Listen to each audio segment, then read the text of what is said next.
Bethel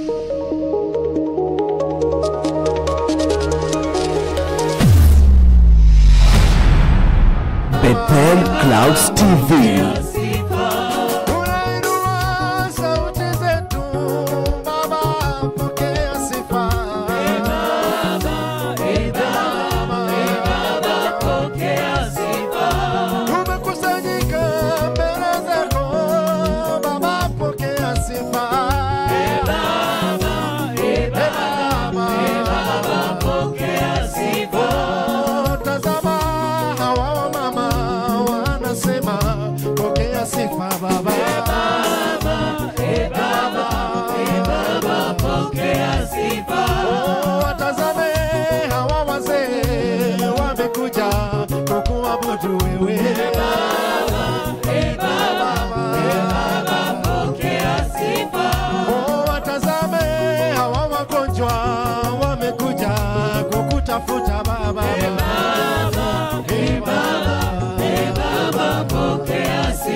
Yesu wa baraka, Yesu wa baraka, Yesu wa baraka, Yesu wa upendo, Yesu wa upendo, Yesu wa upendo, Yesu wa upendo, Yesu wa upendo, Yesu wa upendo, Yesu wa amani, Yesu wa amani, Yesu wa amani, Yesu wa amani, Yesu wa amani, Yesu wa amani, oh Yesu wa baraka, Yesu wa baraka, Yesu wa baraka, oh Yesu wa upendo, Yesu wa upendo, Yesu wa upendo,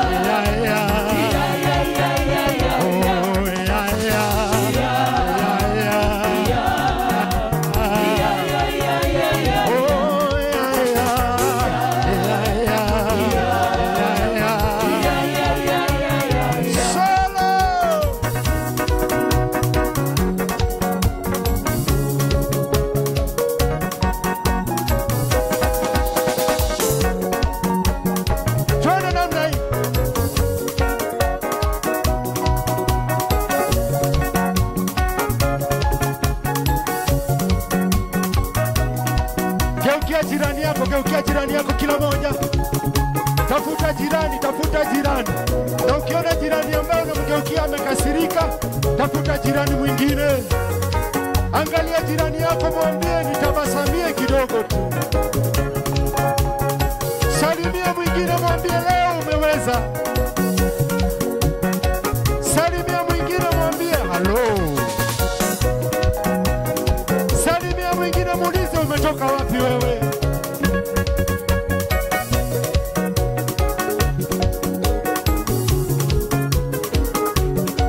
Salimia mwingine, mwambie umebarikiwa. Sasa tafuta jirani yako. Nataka umwambie maneno haya. Angalia jirani yako, mwambie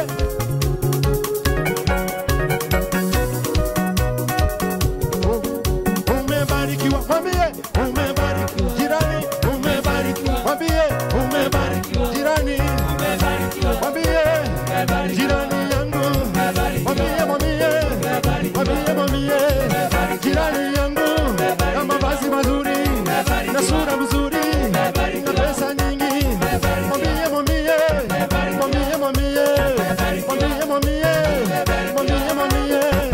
jirani yangu. Mwambie haya niangalia hapa. Kila mmoja geukia, angalia aposto, nataka tumbariki. Mwambie aposto wetu umebarikiwa. Aposto mwambie umebarikiwa. Baba mwambie aposto wetu kwa neno lako. Mwambie aposto vigelegele. Sasa nataka tuone namna hii, tuone kila moja.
shege Sayuni, Togo shege Sayuni, Togo shege Sayuni,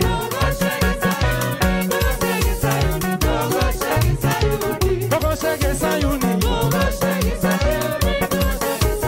Togo shege Sayuni, tuimbe kisayuni, oh turuke kisayuni, oh turuke kisayuni,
Yesu Kristo. Makofi kwa Mungu wetu.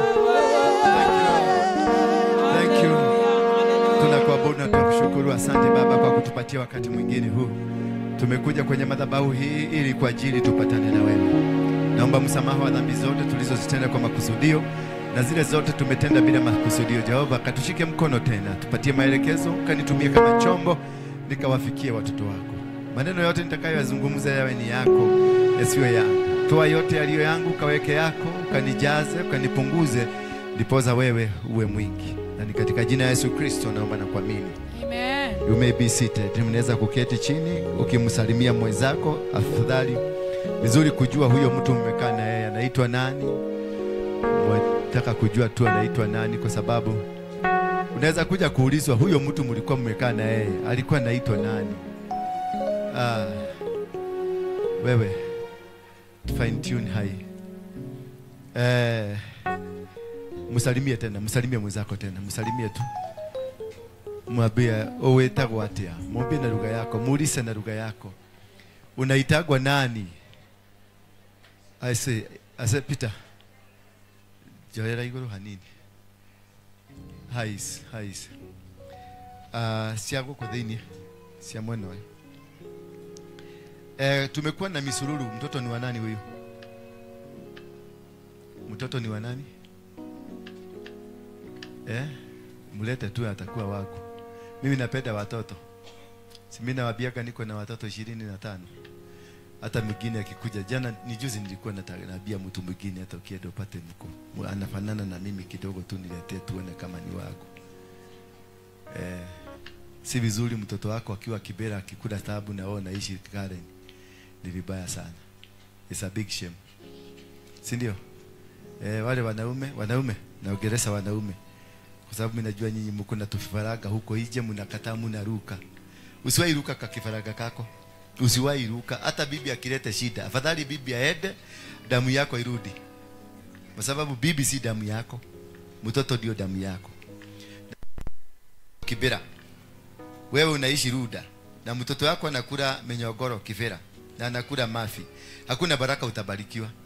Mtoto si makosa, wewe ndio makosa. Karibuni. Wapatie kiti hapo kama kunayo. The babies unwell. Yeah, baby ya Musugu anaweza kuwa unwell kweli? Frida, how are you? Are you sir? Yes. Tulia. Amenyereta mudhogo. Mtoe kaa pale nje kidogo, alafu atulie. You may be seated here if you don't mind. Chezeni tu naye kidogo. Munyonyeshe kereru. Aba mpatie baba amo. Ndakara makigwanye bosi keido goko na matiki menyerete nyebo icio. Menyerete ke Jerumani mauga Gutenberg. Gutenke. So unasikia wa mimi nataka ku advise wase. Usisituliwe na bibi yako ati atakataa ukileta mtoto mwingine ambaye ulikuwa umesaa kabla yeye akuje. Ule mtoto mbaya ni ule ulizaa akiwa. Lakini kama ni mtoto alikuta, akwambia atatoka na atakutoroka, atakuacha, mupatie fea haraka aende. Nego, I advocate for that. Mtoto ambaye ulikuja ukakuta tuko na yeye, alafu niambie nitupe huyo mtoto ndio nikupende wewe, na wewe si wetu. Wewe ni kuhama ulihama kwenu kwa sababu umeshindwa kukaa kwenu. Si nikushindwa mnashindwa kukaa kwenu. Mnabadilishana na ng'ombe. Ng'ombe zinaenda kwenu kuishi, wewe unatoka kwenu unaenda kuishi kwa yenyewe. Unaenda kuishi kule kwa ng'ombe zilitoka. Umeshai kuimagine hiyo kitu? Hello. Do you ever imagine that? Ati wewe uliamua uende kuishi kule ng'ombe zilitoka, ng'ombe zikaenda kuishi kwenu. Alafu unataka kutawala hiyo boma. Unasema mtu mseme ako na kijana kama miaka 14. Unasema huyo mtoto simutaki hapa, ni ndikomwenda huko. Hanyina, ndia karero ne nyina. Mwana ni wa fafa, nikiwetanagio na fafa.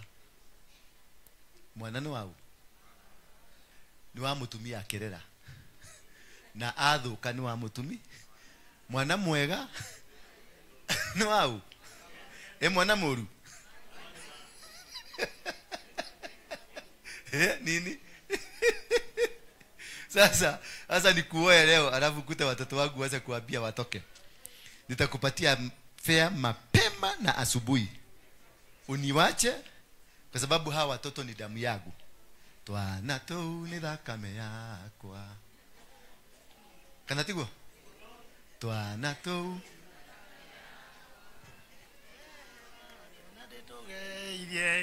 ni guigua ta ndiratumisi ona korwo ni twatiganire twana tu ni thakame yakwa handå må tumia å cio nä thakame yakwa nä kå rä wewe usiwaitupa damu yako ndukanate thakame yaku imara mari cia rume imara mari cia rume aria matete ciana ciao ndio utafute mtoto yako tafuta ndio nataka natakasaka nasema kama ukienda mahali popote ukute mtoto anafanana na mimi kidogo piga picha nitumie.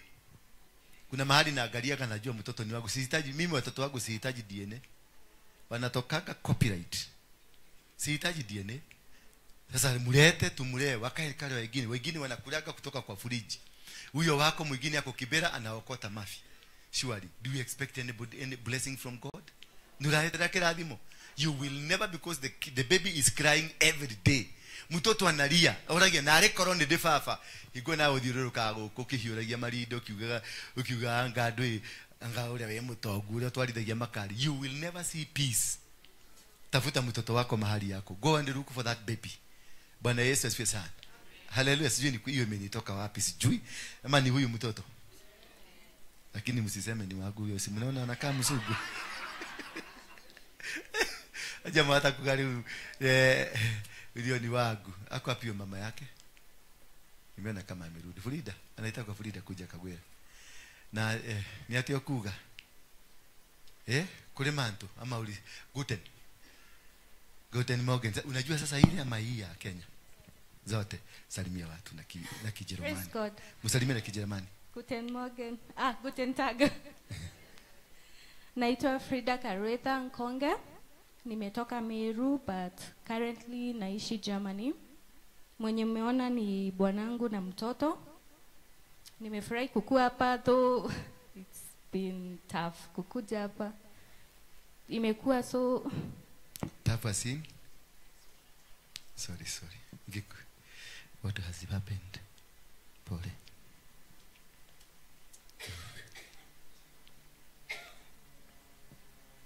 Hakuna mama yako kuja kushika sasa mnaona mnataka nipigwe tu hapa hapo. Mwenda nyuma yako.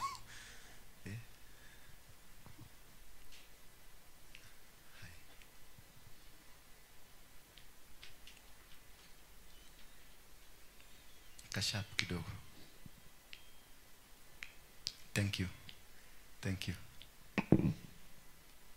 Keti pale kwanza kidogo.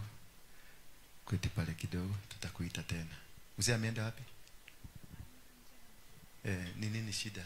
Mlikuwa mmeshindwa kukuja? Hawezi nyamaza? What's the problem ya mtoto? Sasa imekusubua kabisa.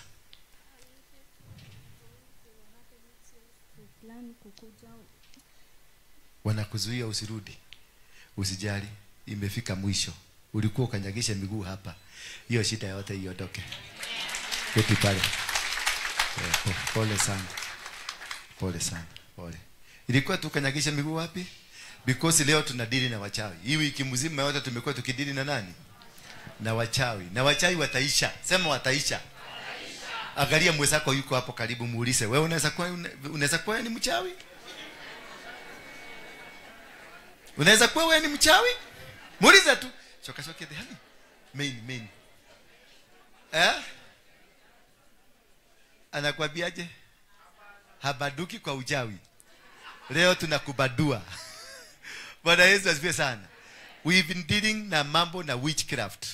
Sema witchcraft. Maana hii wiki na wiki ijayo. Kwanza siku ya leo ni tarehe ngapi? 7. Leo ndio wanaanza operation. Witchcraft wanachezeaga kutoka tarehe 1 mpaka tarehe 14 mwezi wa Disemba. Ndio wanakamata mwezi ujao. Nitawafundisha what happens na rituals zile zina happen na zile zimekuwa zikihappen kutoka tarehe 1 mpaka leo. Wamechange sasa gear, wameigia sasa to perfection, kushika, kukamata aga. Na hiyo tutaikamatua. Nataka kuna vijana hapa natakaga kutrain, kujeni hapa. Leta microphone. Najua kisimama hapa. Nataka kuhubiria hawa watu dakika 3. Preach.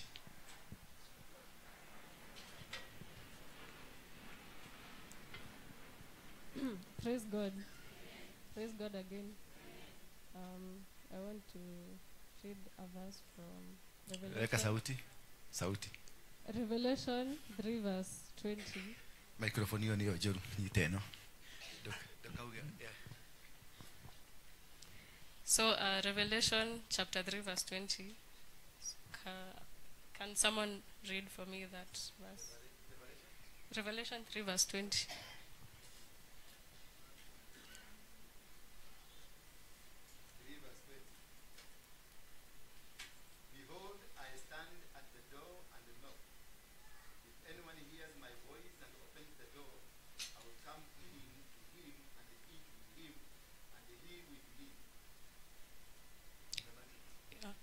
Thank you. So that verse, this is Jesus saying that he's standing at the door and he's knocking. So when he says he wants to eat together with you, it symbolizes friendship and closeness.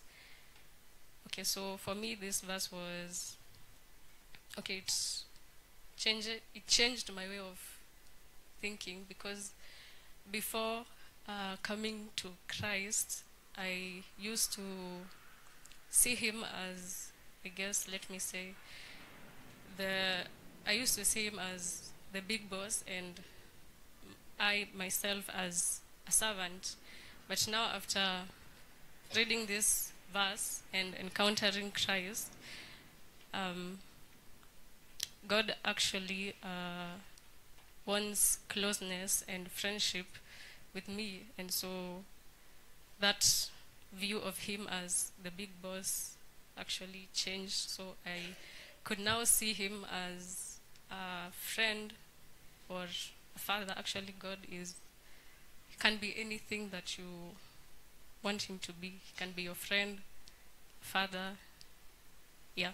So God wants us to have intimacy with him on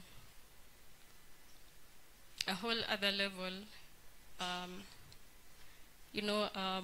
Most of us only come we come to church on Sundays, and maybe we probably only speak to God on Sundays, but God wants you to invite him into every aspect of your life, every area of your life, and he wants to be involved with you intimately. So in everything that you do, invite God in, and in every activity you take part in, bring God into it. Yeah, he wants intimacy with you.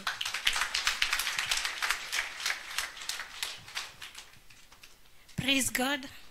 Bwana Yesu asifiwe. Kwa wale hawanijui naitwa Mercy. Na mimi nitasoma Psalms 145 verses 18. The Lord is unto all them that call upon him, to all that call upon him in truth. Zaburi 145 mstari wa 18. Mungu anakuwa karibu na wale wote wanaomuita, wale wote wanaomuita kwa uaminifu. Kwa kweli ukimuita Mungu, if you are clean, na ukiwa msafi na ukiwa mwaminifu, kwa kweli atakusikia. Kutoka napeana kulingana na mimi, ninapomuita Mungu nikiwa mwaminifu kwake, kwa kweli huwa ananijibu. Sijai muuliza jibu akakosa kunijibu. Kwa hivyo pia nyinyi nawaulizeni tu, mkuwe mwaminifu kwa Mungu, ndio maana naye mkimuita naye atawajibu. Simbarikiwe sana. Si mnasikia wanajua kuhubiri. Ni venye wanahitaji push. They need what? And we have so many of you here. There is this gentleman hapa. Umepunguza bagi. Siku hizi ni ngapi? Ni moja ama ni mbili? Imekata kabisa. Hata naona nywele umechanua. Wewe kuja. Wewe. Mpatie mic. Unaitwa nani? Shika hivi mic. Njoroge. Shika mic hivi. Yes. Unaitwa nani? You're a bit nervous. You uongeangi kwa public. So wasalimie, ambie hi my bestie. Praise God. Praise God again. So my name is Evans Karanja Njoroge. I was here Tuesday last week for a midweek service. This is my first Sunday to be here. And I'm blessed to be here with you. Thank you. Thank you. Did you get saved? Yeah, I was born again. That day I came here Tuesday. Yes, Tuesday. Now I want to serve God. Yeah, now I want to serve God. Yes, you're welcome to serve God. Thank you. This man is a preacher. This man, watch him. Mutamuona kwa screens one day. Bwana Yesu asifiwe sana. I just want to grow watu. Ndio mfanya nini? Ndio wakue. Because tuko na branches, tumeanza kufungua branches. Tutakaa hapa sote. Hatutatoshea. We want to grow people, we want to grow branches tuende huko. Ndio na mimi hata nikitoka hapa nikienda mahali kwingine nawacha watu, najua kuna watu watahubiri, watu watafanya kazi mzuri ya Mungu. Si ndio? It is not supposed that I am the only one. Every Sunday ni mimi. Kuna siku nataka niko Nakuru, niko Thika, niko kule kwingine. Thika tumeanza. Bwana Yesu asifiwe sana. Thika is growing like bushfire. Hata nataka kutuma watu kadhaa kutoka hapa waende. Dorcas, I want you now to go to Thika. Uende uinue kitu inaitwa worship team. So from Sunday, don't come here. Upona ripoti Thika. Nataka kusikia kuna worship team huko kama hii ya hapa. Si ndio? Simupigieni Dorcas makofi. Yeah. Na kuna mama mwingine hapa amekuwa akinisumbua sana. Ukawe kuja wewe. Huyu. Najua mama amekuwa akisumbuliwa na ndoto. Migi. Amekuwa na ndoto anaota hivi. Kuna siku aliota akiwa kwangu na pagusa mesa. Nikamwambia interpretation hiyo. Mara anatoroka, anaambiwa atoroke, anatoroka, shika microphone.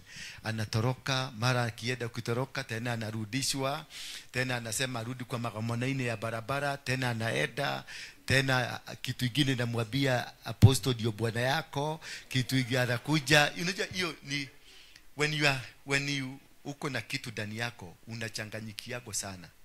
You face a lot of challenges. Mulete huko bere na huko. You face a lot of challenges and you face a lot of confusions until you get somebody to interpret for you the correct line. Do you understand? Kuonekana kwangu ni ukipagusa does not mean umekuwa mke wangu. Umetumwa ukuje userve na mimi uniserve. Hallelujah. That is why uliota ukiwa kwangu ukiosha nyumba, uliota ukiwa kwangu ukitandika kitanda. Si ati ulimaanisha utalala kwa hiyo kitanda. Hapana, you are told kuosha nyumba, kutandika kitanda, kupagusa mesa ni service. Na sio kwangu sasa, ni kuonyeshwa umeonyeshwa kwangu, lakini umetumwa hapa ukuje usavu hapa. That is the correct interpretation. Kwa wale wameota, wale tu wengine wameota, kuna wengine waliota wakiwa kwa chini ya bedroom yangu wakipagusa, ilikuwa na uchafu, ilikuwa panya ilikuwa imepeleka tumaugali huko chini. Kuna wengine waliota wakiosa vyombo, kuna wengine waliota kwangu kuna vitoto vingi, alafu akakuja akaanza kuwapatia chakula. Sasa yeye the primary interpretation utaona ni kama wewe ndio mama. Lakini the actual thing is that you are called to serve with me. Bwana Yesu asifiwe sana. That is the actual. Na huyu alikuja na hiyo dream. Sio kuja na duka. Najua huyu mama tumesubuana na yeye sana kwa sababu alikuwa amestick Mpaka saa hii leo ndiye amekuja kwa ofisi. Nimeona ameanza kupata ufunuo. Nikajua leo nitaongea na yeye. Siku hiyo nyingine nimekuwa nikimfukuza na muigino. Maana alikuwa mpaka kuna siku alikuja kwangu na bagi. Na akasimama hapa kwa gate na akasema as long as nimekanyagisha miguu hapa ni kwangu. So nikaona tutasubuana na yeye because hawezi understand what God is telling her. Na mimi sitaki kumpiga, maana naelewa what she is going through. Bwana asifiwe sana. So you live with her, unajua ni kimujika kiroho kifurani ambacho you have to mentor. Na atakaa na hiyo ujinga mpaka Mungu mwenyewe amumente, amubadilishe, amuonyeshe this is the direction. Because kwenda kumchange, nilijaribu kumchange mara mbili. Akasema wewe apostle, nitotaraiwa Ngai ule arauga. Sasa nikaona sasa huyu atakosa kuona Mungu yangu kwa sababu ni ndaje gukararia ule Ngai arauga ni aramwirire ni mutumia. Na nilienda kumuonia you are sent to come and serve here. So nikimwambia wewe si bibi, nitamfukuza ataenda. Na akienda ataenda kukuliwa na maafisi na huko nje. So ni ukae na yeye ukimuonyesha unaweza kuwa bibi. Haleluya. Ukae na yeye ukimuonyesha nini? Ndio ateremuke chini. Oiro iteremuke nini? Chini. Ikiteremuka chini sasa umwambie direction. Leo asubuhi amekuja. For the first time nimemwentertain kwa ofisi yangu, nimemwambia aingie. Nilikuwa nimekataa kabisa. Galatia wakamaita megana. Since you came to this church, amejaribu kuingia kwa ofisi, nimeweka X. Baka akakuja kwangu amebeba bagi. Na inoka kwa komoshi.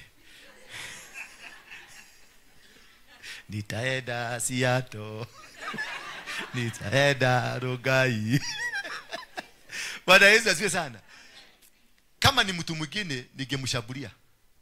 Lakini nikajua bado there is something that God is communicating with her. It's only she is not able to interpret. Na ndio unaona hii kanisa we live like that way. Nitakutolerate, lakini ukikuja tena na speed hapa kuna watu na tolerate tunaongea vizuri, kuna watu na gogaga. Unajua hivyo? Kuna watu who I hit and I hit you very hard until you understand. And kuna watu wengine na beberesa. Na kuna watu wengine na kuachilia tu ndio tuende safari. Baka utaenda ukiguolerio. The next minute you become a servant. Gaidia tu Ngai. Bwana asifiwe kanisa. Hallelujah. Kwa majina naitwa Hadasa. Hadasa alikuja na akaingia intercessory. Sasa akiwa kwenye intercessory alianza sasa kupidua maneno ndio iingie nini? Husband. Na mimi nataka kumpedua ndio iingie servant. Sasa kutoka leo uthika nitha wa Thika, muteithanie na pastor wa Thika. Wanyita ndio kasafu kwa. Thank you. Si hivyo ndivyo mzuri. Good. Na kanisa iendelee. And we are happy to have that. On Sunday, Saturday, Friday, Saturday na Sunday, the coming weekend, tuko mahali kunaitwa wapi? Na Hadasa, kama kuna kitu ulikuwa umejifunganisha na mimi, nimekufungua. Hiyo ndoto ishe, I will pray for you, God will give you a husband. Na utapata kimwanaume kizuri. Na utaolewa and I will preside over your wedding. Bwana Yesu asifiwe sana. So tuko mahali panaitwa Tasia kuna sehemu inaitwa Harvest. Kuna kakiwaja kadogo tu hapo ndio tutaenda kufanya. Ni kwa nini nimechoose Tasia ama ni kwa nini tumefanya crusade this year na nilikuwa nimesema sifanyi. It is a transition ya kutoka tarehe 1 hii tumekuwa na mafundisho. Tumekutana tarehe 1, tukaanza maombi ya tarehe 1, tukaanza kupigana na wachawi wa ndani. Sasa kule Tasia tutaenda kupigana na wachawi wa nini? Wa nje. Lazima tufunge ndani na tufunge nje. We seal the year 2026. It's about sealing. Na siku ya Jumapili kutoka sasa tunaingia kwenye maombi. From today, kama unajua kuomba na kama sio lazima ujue kuomba na hii si kubebereswa, ni uombe. Mwezi huu ndio wana change destiny. Kifundisha hapa utalia rais venye tunasema. Mwezi huu ndio wana change destinies. Mwezi wa December ndio wanaiba destinies, ndio wanaiba future yako, ndio wanafanya ile vitu zote wanafanya. Kwa hivyo unisikilize kwa makini. Today is a specific teaching, specific for something targeted witchcraft. Bwana Yesu asifiwe sana. Mwaka hii yote tumepigana na witchcraft sana, because last year hatukufanya vinyo tutafanya sasa. Hapo ndio tulinyang'anywa destiny yetu. Ndio unaona mwaka hii yote tumehangaika. Mara tunaleta tupasta tugine, tunakuja tuna viatu tumeinua juu, tupasta tugine tu shetani, tunini, tunaleta watu, tunainua mtu anafika mahali kumbe ni mtu ametumwa akiwa mchawi. Tumekuwa na hiyo issue ya Toro Daka de Hadisam, which was not even there. Lakini sasa iliwekwa kwa mdomo yangu na kwa masikio yenu.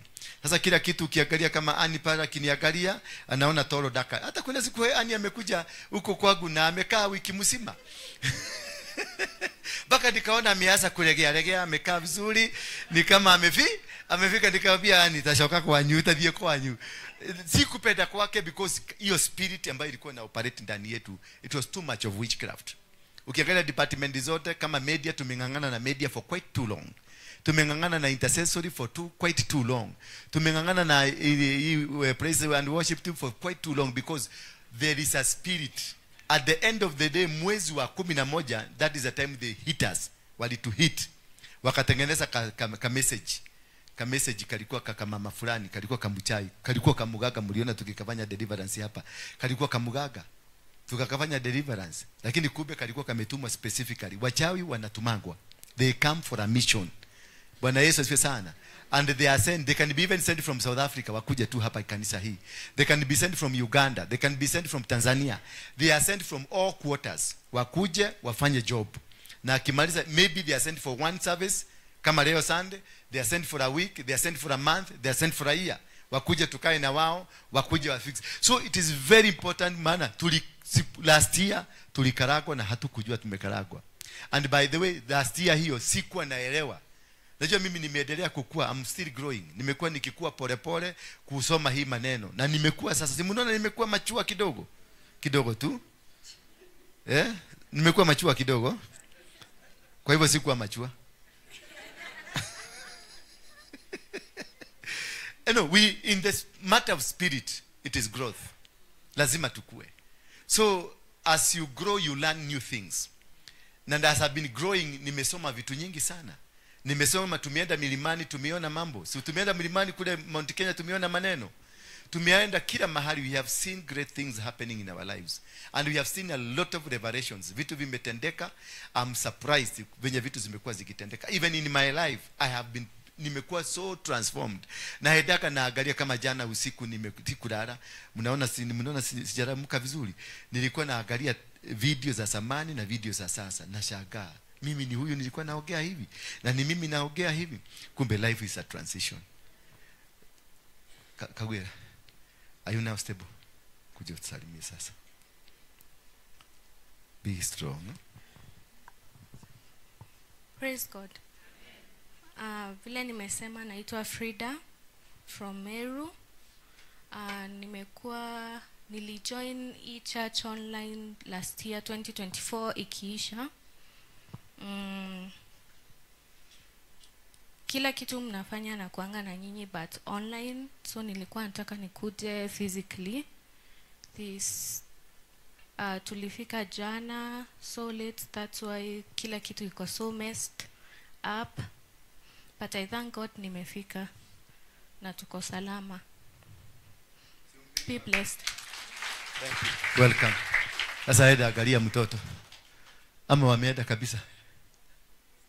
Haya, wako na gari? Sawa. Tukagekirie kiugo tikana nao. Merema dione laini. Thank you. So I'm happy to be with you.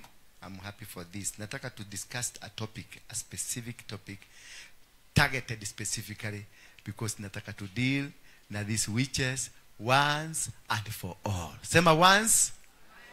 Leo tunadili na wao. Kama wewe ni mchawi, leo ni leo.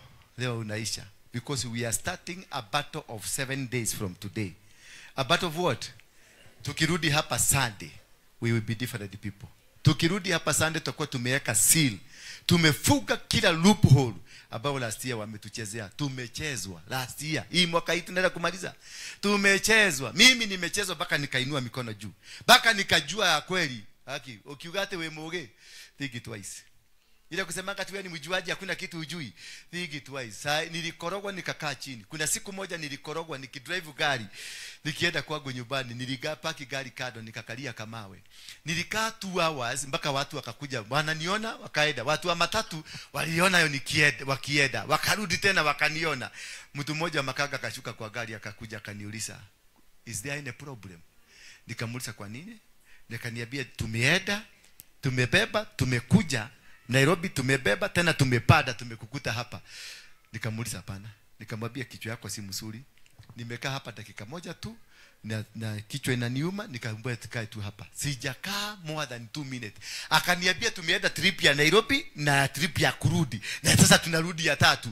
Na bado umekaa hapa. Polisi mwingine akakuja kanainai kakakuja kusimama hapo. Pia na wao wakakuja kujua Waroige ni nini anafanya wapi hapa. Bakaniuliza could be a problem. Nikamwambia ni gari imeoverheat. Because nikarealize hawawezi kuwa mad people. Hawa wakuje waniulize na hawa wakuje wajiulize. Kwa sababu mimi nakuaga na akili chap chap. Nikamwambia ni gari ili overheat. Nikasema ikuru kidogo alafu ndio niende. Wakaniambia umeita makanika. Nikamwambia makanika ako bali lakini ametuma mtu yake anakuja. Sasa ndio wakaondoka. Walipoondoka nikaingia gari nikarudi nyumbani. Nilikuwa nakuja hapa. Nikarudi nyumbani nikafuga nyumba nikalala. Kwa siku nikirealize negorokire. Bwana dima ni agosho. Ukigoja mtu mogoroki ati wane mogoroki ati mogoroki ni yule ametoa nguo. Hapana, hata huyu mzee unaweza kuona amevaa jacket hivi na ni mogoroki. Bwana Yesu asifiwe sana. Na tumekuwa na wagoroki kwa hii nyumba wengi sana. This church 99% of members of this church hii mwaka yote tumekuwa wagoroki. For sure. Tumekuwa uliza Agnes atakwambia. Tukoleto tuliagoroki. Uliza Karoda kametoroka kamerudi. Kamereft kwa grupu, kamereft kamefanya vitu vyote, kameambia baka watu hiyo kanisa ni baya, ndio haka sasa. Hiyo kanisa kalisema ni baya, nimekaona kwa kidazi. Ni mbona toshio kesho kaugeneke. Tutafute Dr. Frank Jega atuangalilie. Mudo last week ndarenda gutuona uyu. No uri arada sigoko. Ana wesiye niwe mwene goko. Sasa mtu huyo utamublame, utamchukia, mpende tu. Hallelujah. Mpende tu. Maana that is a problem we have here. Bwana Yesu asifiwe sana. Hallelujah. Tulienda mazishi Moro juzi hapa kwa baba ya yule pastor wa Thika. Huyu akaenda kusalimia ndugu yangu. Wale wote tulikuwa na wao wakasema ameenda kutafuta mwanaume. Na sasa mimi tulikuwa na yeye, tulikuwa na ndugu yangu na wakaform maombi, wakaform kikundi cha watu 4. Maombi ya kukemea hiyo pepo katika jina la Yesu. Sasa unakemea lipepo halipo. Sasa ukaligwa what is this?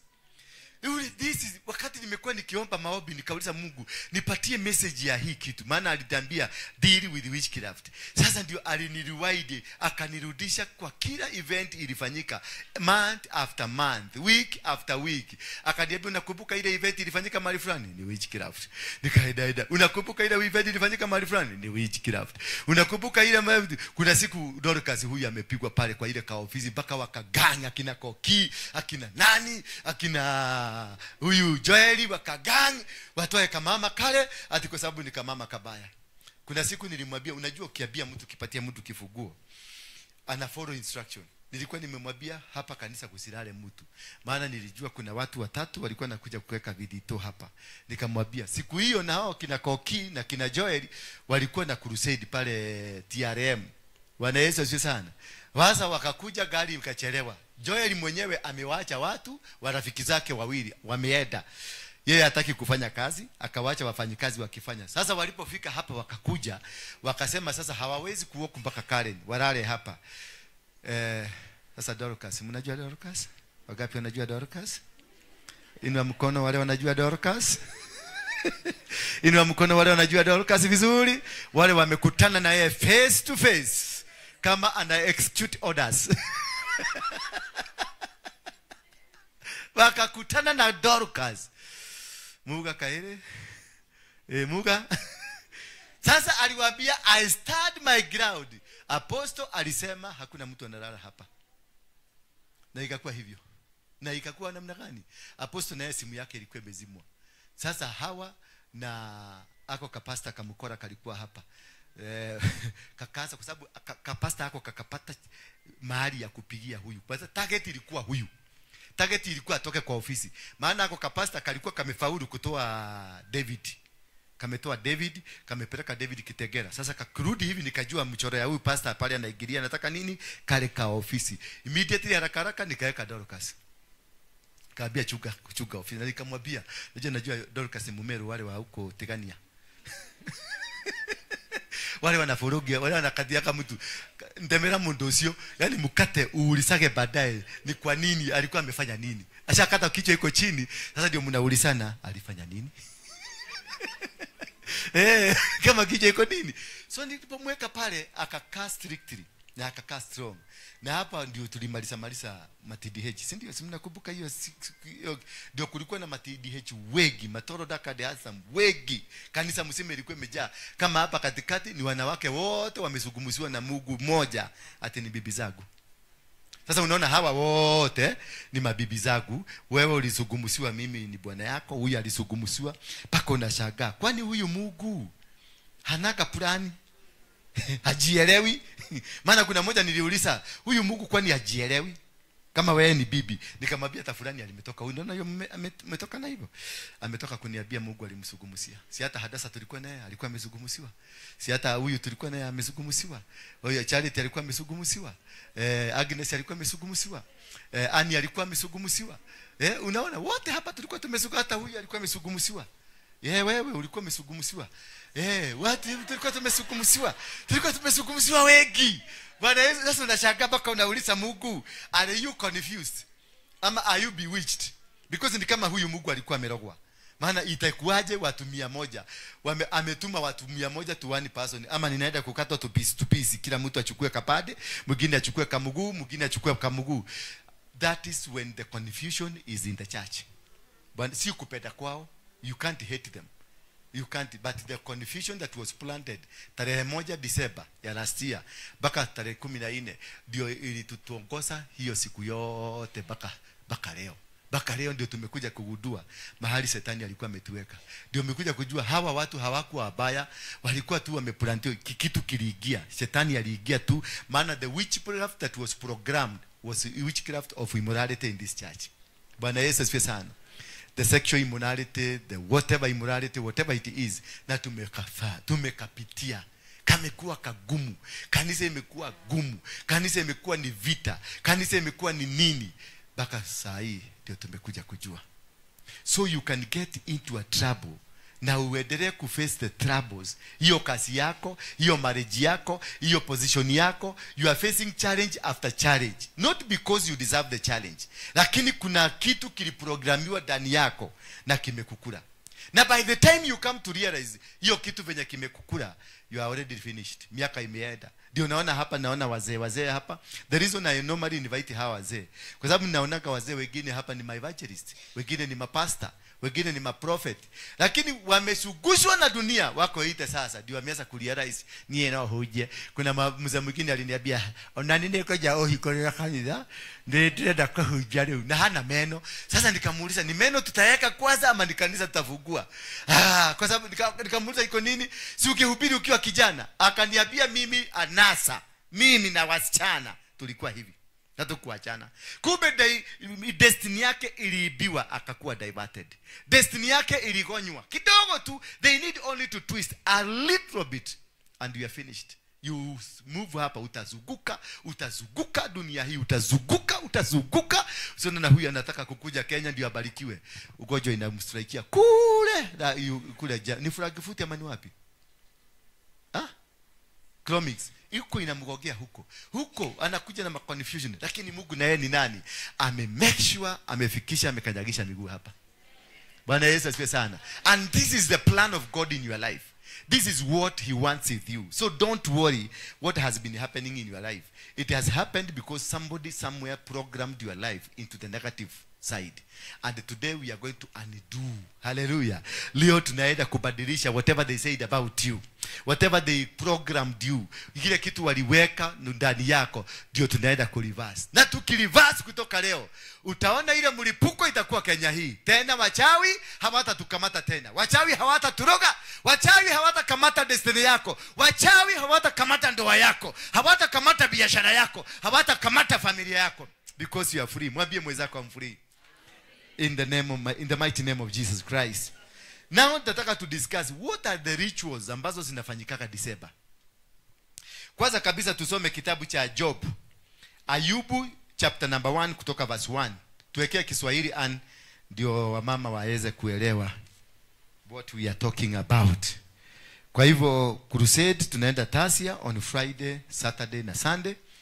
We are going to perform an altar there. Tunaenda kuinua madhabahu ya December, madhabahu ya mwaka ujao, mpaka tubadilishe iji yetu ikae vizuri. Wale walikuwa kesha, you saw how powerful it was, and we were able to reverse so many things. Hallelujah.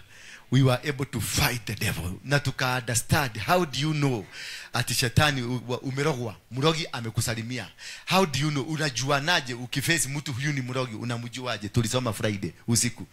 Kama ulipitwa, enda waangalie kwa YouTube yetu Bethel Clouds TV. Enda waangalie, usikilize vizuri, uandike notes after notes. Hata mimi nilienda nyumbani kuandika notes. Maana siku hiyo ilikuwa inakuwa downloaded from heaven, directly from heaven. Si hata mimi sikuwa naelewa hizi vitu vinanifanyikiaga. Ndio nimeanalyze nikaona kweli nilirogwa. Haki nilikuwa nilirogwa. Baka nikajihurumia. Gutiri mundu wanyu no mwonire ndi muroge. Nyothe gutire mundu no mwanire akena ndi kurogwo ndogeto. Mutionire uwe ntondo na nyumuri aroge. Tuharogirwa hamwe, tulirogwa pamoja sisi, so kanisa ikakuwa confused, but now we have rectified. Kitabu Ayubu nani and please quickly. Ayubu ni Job chapter 1. Palikuwa na mtu mmoja nchini Usi aitwaye Yobu. Mtu huyo alikuwa mwema na mnyofu na mtu mcha Mungu na mwenye kuepukana na uovu. Haleluya. Ati mwenye nini? Kuepukana na nini? Kwa hivyo ni mtu alikuwa mnyofu, mtu mzuri, mtu ambaye hana lawama mbele za Mungu, lakini aligogwa. Haleluya. Lakini alifanya nini? Aligogwa. Alikuwa mtu mzuri, alikuwa mtu mnyofu, alikuwa mtu mtakatifu, alikuwa mtu ambaye alimpenda Mungu, mtu ambaye aliepukana na uovu wowote, hakufanya dhambi hata kama moja. Si kama Waruige amefanya dhambi.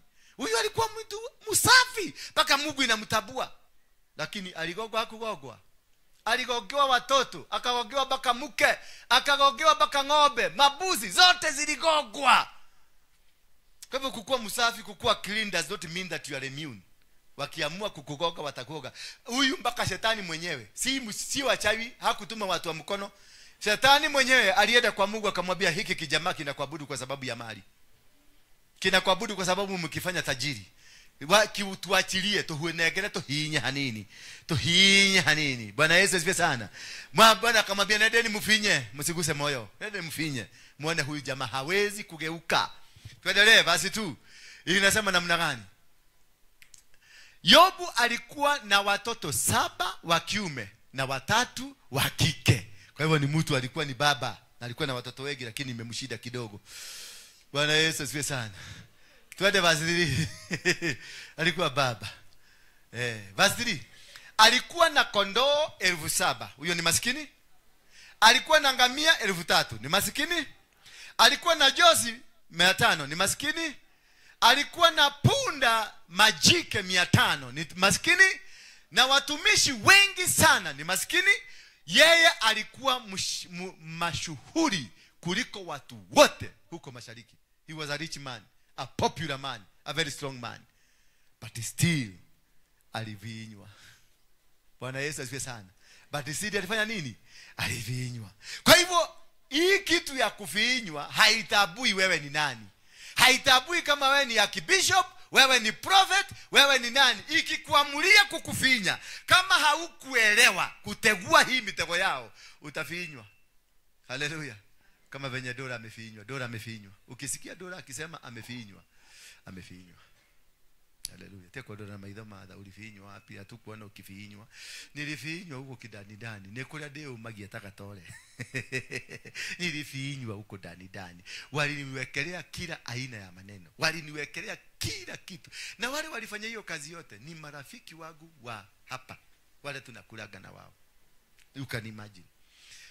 Twende verse 4. Sasa mimi napiga story ndio weke verse 4 na wewe na mara kwa mara wanaye Yobu walifanya karamu nyumbani. Kwa kila mmoja wao kwa zamu waliwaalika dada zao kula na kunywa pamoja na wao. Yaani walikuwa wanafanya kitu inaitwa pate. Walifanya pate after pate. Na ndio tunaelekea sasa. Kufanya December pate after pate. Na zimeanza sasa. Makodoo zimeanza kusikia uoga. Makuku saizi zimeanza kulialia ovyo ovyo. Hata kuna wengine wameanza kugojeka maana wanajua anytime judgment ya death iko karibu. Bwana Yesu asifiwe sana. Sasa ukokole unigoshia gakoro haraka hurutoki. Unakuta inafanya hivi. Imefanya gigo imeangalia hivi kwa sababu inajua anytime the knife is coming. Wakisikia ati chale tena yaroka ati maigwa na how geti ni unasikia kuku inaanza kulia kwa sababu inajua anytime when a visitor is coming one of us will die. Bwana Yesu asifiwe sana. Kila baada ya karamu Yobu aliwaita wanawe kila nini ya karamu, kila baada, every time after they have finished party after party aliwaita. Aliwachananga nao waende party after party. Wanazunguka wanafanya party, wanaenda kwa John wanafanya party, wanaenda kwa karaoke wanafanya party, wanaenda kwa Mwagi party, wanaenda kwa Kalis party, wanaenda kwa nani, wanaenda kwa Muthede party, wanafanya party zote wanafanya na madada zao. Kisha wakimaliza anawaita. Aliwaita wanawe ili awatakaze. The king underline that. Aliwaita ndio afanye nini? Awatakaze. Hiyo ndio kazi wa mababa kama hawa walikuwa wanafanyaga zamani. Baada ya any festivity walikuwa wanatuita, wanatutakaza, wanatubariki, wanatuambia sasa mubarikiwe, mwaka huu inakuja mubarikiwe. Lakini sasa wazee kama hawa waulize, niliwetile ciana ciakue, ni siku gani uliita mtoto wako? Ni siku gani ulibariki mtoto wako? Ni siku gani uliitania mtoto wako biguni umbariki, abarikiwe aenda? Huyu mzee alikuwa anawaita. Kumbuka huyu si mzee hivi, ni mzee tajiri, si maskini, alikuwa mpaka na wafanyikazi, lakini alikuwa anaita watoto kujeni. Walikuwa anawaita kwa nini? Ili awatakaze. Aliamuka asubuhi na mapema baada ya karamu, akatoa tambiko za kuteketezwa kwa ajili ya kila mmoja wao, kwani aliwaza huenda wanangu wametenda dhambi na kumtukana Mungu mioyoni mwao. Si ati walifanya ngono, si ati walipigana vita, si ati waliiba kitu ya mtu, ili yani na Kiswahili ni kusemaje? Inawezekana hawa katika party after party walimtukana Mungu kimoyo moyo, si kiswa sauti, kimoyo moyo. Hofu yake ni hiyo. Hakuwa na hofu nyingine, hofu yake ni hiyo.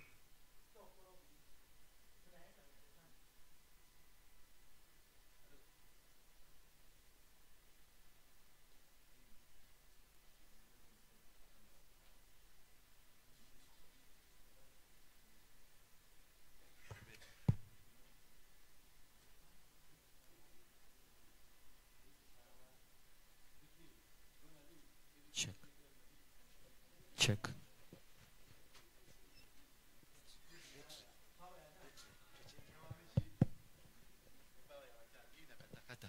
Mniletee mic.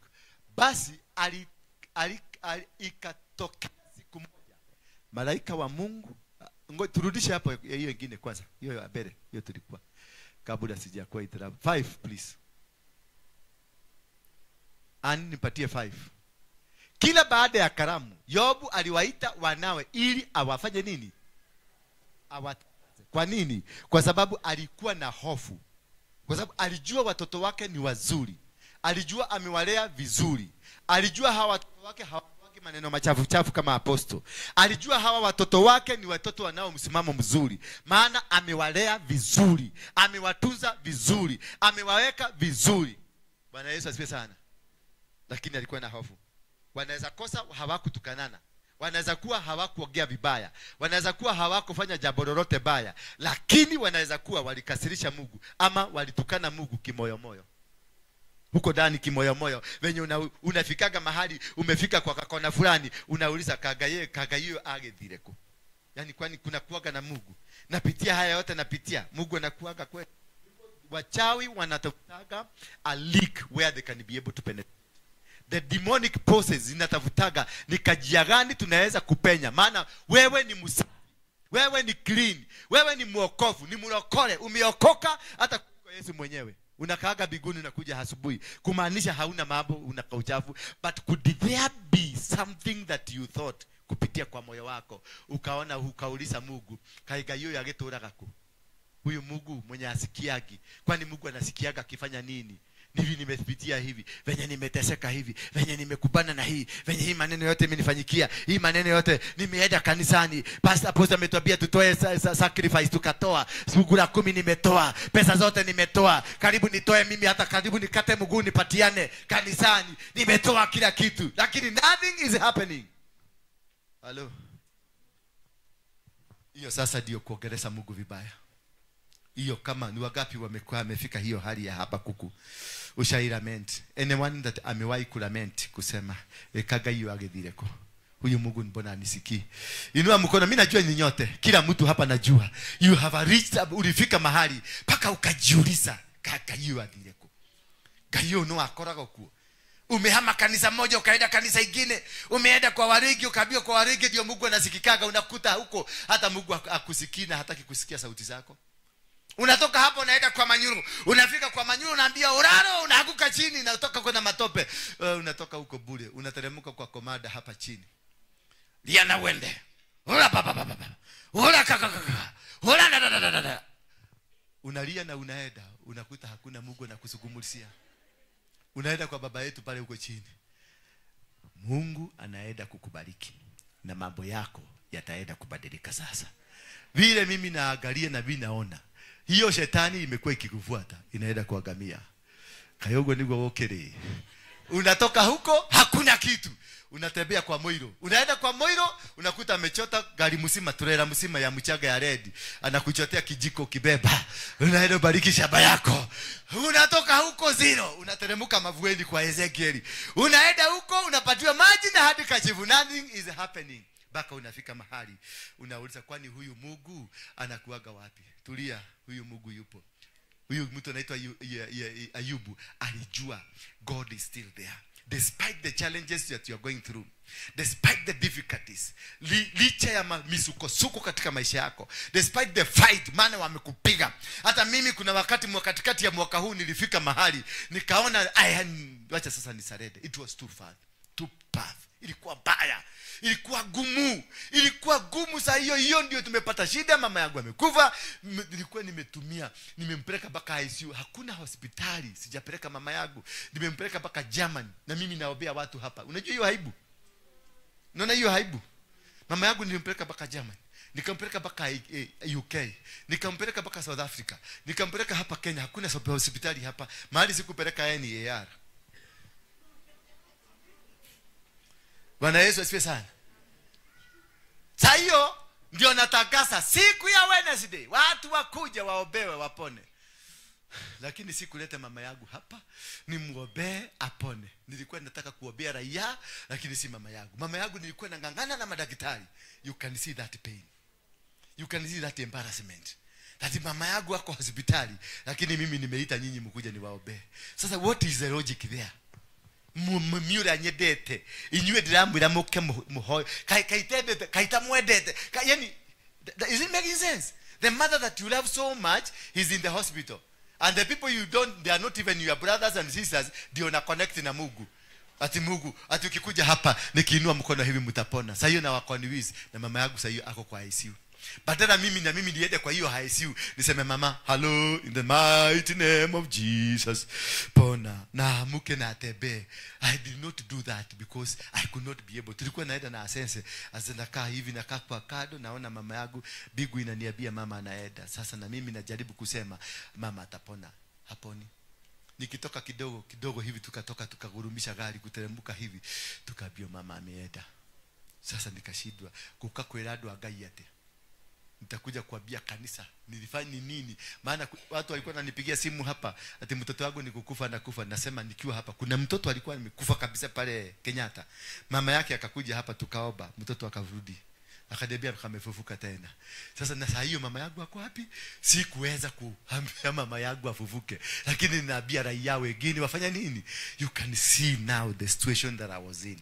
The situation is so difficult. Sasa hiyo ndio naenda Uingereza kwenda pale Stonehenge, kwenda kubomoa madhabahu Stonehenge. Na niko kwa kameme, niko kwa TV nikisema madhabahu ya dunia ibomoke, lakini madhabahu ya kwetu nikashindwa. Bwana Yesu asifiwe sana. Si madhabahu ya kwetu sikuweza. Nikaenda Germany ndio kuna kuaga na ile the demonic altars, the main demonic altars that rule the world. Ziko Germany. Freemason wote wako Germany, wako Berlin, wako pale Lufthansa, wako nusu Lufthansa, Luxembourg. Luxembourg. Yeah? Luxembourg pamoja na Hamburg, pamoja na kule kuna itangwa hiyo jina imepotea kidogo, lakini huko ndio sasa kuna the main. Kule ulisikia kudifanywa the Berlin Conference, mahali Afrika ilikatakatwa ikagawanywa. Hapo ndio walipaga na wakafanya mambo yote. Nikatoka hapo nikaenda mpaka wapi? Nikaenda kwa Freemason kule UK, pale panaitwa Readings. Nikaenda huko mahali Freemason ilianzia, tukavuja hiyo madhabahu. Kenya mkasikia ya Kenya imefugwa. Silifugwa, lakini nilishindwa kufuga ya mama yangu. Sikuweza kuzuia mama yangu aende. Bwana Yesu asifiwe sana. And this is the irony. You see, kila baada ya karamu Yobu aliwaita wanawe ili awatakaze. Aliamuka asubuhi na mapema baada ya karamu, akatoa tambiko za kuteketezwa kwa ajili ya kila mmoja wao, kwani aliwaza huenda wanangu wametenda dhambi na kumtukana Mungu moyoni mwao. Alijua my children they cannot be physical. Alijua watoto wangu hawawezi kuwa wanatukanana, hawana tabia baya, si kama watu wa sinagogi, ni watu wazuri, ni watu clean. Lakini kuna kitu kimoja alihofia, wanaweza kuwa hakuinua madhabahu, hakuinua matabiko kwa sababu wamefanya. Alifanya in suspicion. Could they? Wanaweza kosea Mungu. Because Ayubu alitaka kuishi maisha clean. Hakutaka ahusishwe na dhambi yoyote, iwe ni yake ama ya mtoto, iwe ni ya familia ama ya mke. Hakutaka. Ndio kwa maana aliinua dhabihu. Wakitoka hape zao, aliwachinjia busi. Na akachinja busi na akafanya sadaka ya kuteketezwa. Kisha akawabariki na akawatenganisha na anything that could cause the challenges they have, anything that could cause the problem. Akawatenganisha. Wanaweza kuwa waliongea, wanaweza kuwa walisema, wanaweza kuwa walisimama, wanaweza kuwa waliabiana vitu vibaya. Wanaweza. Hakufanya on basis ya kujua, ni suspicion. Bwana Yesu asifiwe sana. Verse number 6 please. Akamwambia hivi, basi ikatokea siku moja malaika wa Mungu walikwenda kukutana mbele yake Mwenyezi Mungu, naye shetani akajitokeza pia pamoja nao. Malaika wa Mungu alikuwa ameenda kutembea, naye shetani akakuja. Mungu akamuuliza, umetoka wapi wewe? Akamwambia ni maraundi tu, nimetoka kupiga maraundi. Sasa na imagine sasa shetani akiongea na Mungu. Najua shetani ni wale watu wa kulikalika, wale wanatembea hivi.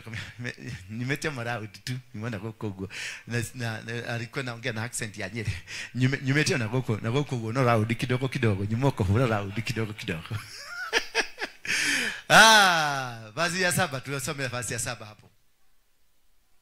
Mwenyezi Mungu akamuuliza shetani, umetoka wapi wewe? Naye shetani akamjibu Mwenyezi Mungu, nimetoka kutembea na kuzunguka duniani. Nimetoka kutembea na kuzunguka. Haleluya. Alikuwa akitembea akifanya nini? Akitafuta mawindo. Alikuwa kwenye mawindo. Alikuwa akitembea kuangalia maagenti wake, wachawi na waganga wamefanya kazi.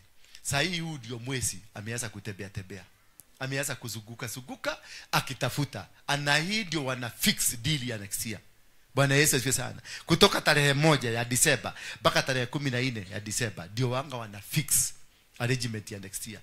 Kwa hivyo wale wanakuja kuruka hapa mwaka, ati tumekuja kuruka mwaka, ndio hapo tunakuja kufanya declaration ati mwaka huu nitafanya kazi, mwaka huu nitafanya biashara, mwaka huu nitaolewa, mwaka huu lazima nitafute kitolo dark and handsome, mwaka huu itafanyika. That is wastage of time. Kuruka mwaka inakuwa sherehe. Fixing ni kutoka tarehe 1 mpaka tarehe 14 ya Disemba. Ndio una fix. This is the time we fix. This is the time you unlock and lock. This is the time that all that you want saa hii ndio unaiweka na unaiinulia dhabihu. Ndio wachawi wakifanya, maana wao wachawi saa hii ndio wameanza. Walianza tarehe 1 kufix maneno. Tarehe 7 ikifika tarehe 7 ndio wanaendanga full boss. Hawazo wanaendanga kugoga wakifuga. Sasa hii wako na makafuri kama wale wanaitwa. Ushaikutana na maajenti wale wanafuga kama nyumba kule Dadora. Wanakuwa wamebeba makufuri mpaka imefika huko. Anaendanga tu akiangalia ni nyumba gani ijafugwa. Sasa hii ndio wanafuga. Maroho yote wagaga kama sasa hii ninaona wachawi 6 wako kwa hii nyumba. Wako hapa wamekuja kuhakikisha hatutafanya you are late. You are late. Umechelewa. Wewe enda tu ingia hapa kwa Manyuru hapa mbele, ama ingia hapo Kristo hapo chini. Labda hawa hawajielewi. Sisi tulijua na tukajipaga kutoka tarehe 1 wachawi.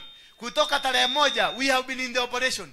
We have scattered your plans. Hallelujah. We have destroyed your plans. We have destroyed your command points. Sasa tunaenda tukibomoa zile pillars zao, command points zao, command stations zao, pillars zao, satellite zao. Tunaenda tukibomoa. Kamata hiyo anga yao sasa. Kamata anga yao. Kamata wachawi. Kamata satellite zao. Kamata communication zao. Kamata radar zao zote zikamate. Yes. Tumezinasa. Tulizishika. Sema tulishika. Kama umetumwa ukuje leo, you are late. Wabie kazi yako. Sasa unajua ubaya watakuua. Mchawi asipofanya kazi anauagwa. Kwa sababu kuna kamshahara alikuwa ametolewa. Hallelujah. If you feel, wacha sasa niwaambie siri ni nini? If you are able to feel strange happenings in your life, ujue wamekuandama. Kama kuna vitu vinafanyika katika maisha yako kwa wakati huu, kuna vitu vinafanyika, watoto wameleta ni wagonjwa, unasikia kama sasa tunaona huyu mama mtoto amekuja amelia, nini imefanya, there are strange happenings because kule Meru kuna kitu wameset na wanataka kukamata because they want to finish the plan they started. Lakini kutoka leo, maana umekanyagisha hapa miguu, Mungu amenullify any plan they had against your life. They may nullify anything. Any evil plan against you has been destroyed. No weapon fashioned against you that will prosper. Bwana Yesu asifiwe sana. Maana ndio nasema if you find strange things kama hiyo, sasa hiyo ndio unakuta bwana yako mnaanza kukosana, ama unasikia unataka kutoroka, ama unasikia hutaki kutoroka, unasikia unaki nini, kuna vitu unasikia kwa biashara yako ni kama hutaki kwenda kazini, unasikia kuchoka, unasikia hutaki, na unaanza kuota doto baya. Ujue something has happened to your life. It is the time to rectify. Sasa hii kutoka tarehe 1 mpaka tarehe 7 mpaka tarehe 14 ndio time to rectify hiyo kila kitu. Hiyo kitu imekuwa ikikusubua. Hiyo kitu maono, hiyo ndoto baya umekuwa ukidream. Umekuwa ukidream ukirudi Geshagi wamekurudisha. Kama umedream ukirudi huko Geshagi, umejiona kwa shule ya primary washakurudisha. Kama umedream ukiona bagi yako imepotea, pesa yako imeenda. Kama umedream umeenda umekuta mahali ulikuwa unaingia kwa ofisi, umejikuta kwa ofisi nyingine, ni makosa ya January ya destiny. That is why you are in the wrong office. Bwana Yesu asifiwe sana. Sasa ndio hapo unajua this is the month they are trying to fix these things, kuconnect na kuharibu na kushikanisha na kubomoa na kujenga na kuweka masatellite mpya na kucontrol. And then this is the time unasikia kitu, unasikia kisugusugu, unasikia ni kama kuna kitu kinakunyonya hapa. Ushaisikia kuna kitu kinakunyonya hapa, ama ukikaa hivi ukiinama hivi unasikia ni kama macho yako inatoka, unasikia kama kila kitu wamekuconnect na straw, wanakunyonya. Wananyonya akili zako zote, wananyonya kila kitu. Sasa ndio wakuconnect na satellite yao, so you will not be operating with your mind, utakuwa ukioperate na mind yao. Bwana Yesu asifiwe sana. Ndio unakuta ulikuwa unafanya biashara vizuri, ulikuwa unafanya kila kitu mzuri, what happened with my business? Unafanya hesabu unasahau. Mnapaka na mtu kitu unasahau. Mnapaka mlikuwa mkutane mahali umesahau. Unafanya kila kitu unasahau because they already exchanged your brain, walitoa wakaweka makogo. Bwana Yesu asifiwe sana. Wachawi wanajua kuuba, wanauba. Kama ni makogo, wanaleta makogo pamoja hivi, zile digi za makogo wanaziuba, si hata brain inakaa kama makogo. Sasa hiyo wanatoa brain yako, wanakuweka makogo ndani. Sasa utakuwa ukikaa hivi unajiuliza gwenda kukuga ate itadirikania kukwera ate. Ushaifika hiyo situation? Mlikuwa mnapiga story alafu umesahau gwenda kukuga ate because ni makogo iko kwa kichwa yako. Brain yako inatumika na mtu mwingine. Mimi nilifanywa hivyo na watu hawa wa YouTube, marafiki zangu. Walinifanya hivyo. Karibu kwa sababu kila mtu alikuwa ananisifia, uko ndani. Wina deep revelation. Deep. Ukiona wameanza kukusifia, ati revelation yako ni deep. Ni deep. Baka mwingine anakuja kukusalimia, uko na deep revelation. Mimi sijawahi kuona dunia hii, you are the only one. Wewe, after 1 month nilikuwa najaribu kukumbuka mpaka kwenda kwangu na sahau. Kuna siku nilipotea kwangu, nikauliza, niko kwangu gate ndio ile, nikauliza mtu, kwa Waruige ni wapi? Mpaka mjamaa akaniangalia akaniuliza, are you not the Waruige? Nikamwambia kwa Waruige ni wapi? Akaniambia si huko ndio kwako. Ni hapa. Kumbe washachukua, waliniweka makogo kwa kichwa. Nilingangana mpaka nikatoa hiyo makogo. Na kutoa hiyo makogo, you will struggle. Utatoa dhabihu. Bwana Yesu asifiwe sana. Unaenda unapata wewe uko na akili mingi. Akili yako ni mingi mpaka watu wanakuadmire of what you do. But ukifika kazini, ukitoka nyumbani akili na mawazo ni mingi, plani ni mingi, kila kitu ni mingi. Ukifika kazini unasahau kila kitu. Unajikuta haukumbuki anything. Haukumbuki. Mpaka ile mipango ulikuwa umepaga mizuri. Vitu ulikuwa umepaga mzuri. Kila kitu idea mzuri venye utaenda kuomoka. Mpaka unasema ninaomoka leo. Ukifika mahali unaenda ku-execute the plan, nothing works. Ina evaporate. Ushapaka unajenga ploti na umekusanya tu pesa yote unajenga ploti. Uko na milioni yako 2 ya kujenga ploti. Siku ya kutaka kuanza kujenga ploti, unaanza una idea ya cryptocurrency inakuja. Unasema mwacha niwekelee hii milioni 1 ndio nitafute mpaka ya kumaliza nyumba. Kwenda kabisa, kumbe saa hiyo ndio zilikuwa zinatobokelea. Unatobokelea na vitu zako zote. Sasa ikitobokelea hiyo milioni 1 unasema leo ule nikejabe jikie shigewera ine. Nikaenda shikenda likabe. Kulikaba kuweka kwa kazi unasikia zimeenda. Ukilikaba hii imeenda, ukiweka hii imeenda. Kakazi kanaenda na tupesa tuote tunaenda. Pesa wakati itabikisha kwa kaudi 1,100. Idea zinarudi za kujenga. Zinakuja tamu. Mpaka unaona ukifanya interior unafanya kama zile nyumba za Mexico. Mpaka karibu uite ile Kumukumu Bagia. Wakuja waaktie huko. Ile nyumba utatengeneza. Kumukumu Bagia watakuja kuchezea huko. Only after umebakisha 100,000 out of the 10 million you were given. That is when the ideas come. Hapo ndio unakutaka idea za kununua shares za Safaricom. Hapo ndio ideas zinakuja, ideas za kununua electricity inaitwa KPLC. Sasa unasikia mashares ndio zimeanza kuuzwa. Na sasa hiyo ndio unaona hii kili 100 sasa nitakawanya. Unasikia share moja tu ni hiyo 100,000, unakufa moyo. Unasema Kenya bedeheresha na tukuru fees. Hiyo tu pesa wote tunaenda. Kwa sababu the witches walisema hautajenga. Na wewe haukuelewa. Walisema hautajenga nyumba. Lakini idea ya kujenga na idea ya kutafuta, walitafuta. They came to realize wakati umepata pesa, sasa ndio walikuja. Wakaweka mpaka, wakaweka a thin veil ya kuzuia usifanye hiyo kitu. That is why most of you hamuna nyumba, hamuna wake, hamuna wazee, hamuna nini, yani you are just there because you've been imagining. Wakati kama mimi kuna wakati nilikuwa seriously kuoa kabisa, seriously kabisa. Najua siku hii ingine sikuagi serious. Kuna wakati nilikuwa serious until I surrendered. Nikaona kimutu kizuri na nikaanza kuinvest akili yangu yote, mwili wangu wote, kila kitu yangu yote nikainvest. Siku ile sasa nilianza sasa kuitaita tunaenda mahali kukula karaji nini hivi. Sasa hiyo ndio niliona makosa ya huyo mtu. Kama kosa kadogo sana. Kadogo. Nikasikia ni kama naweza kupasuka kutoka hii dunia niende dunia nyingine. Tulikuwa hatujaona, tulikuwa hatujafanya maagano, hakuna hata sikuwa nimeweza kumtokosa. Nilikuwa nimenunua tu chai 3 4. Tulifanya niumie bure. Nikaumia mpaka sikuongea na yeye tena mpaka wa leo. Hatujaongea na yeye tena, ndio nilirealize kumbe wachawi walisema hautaoa.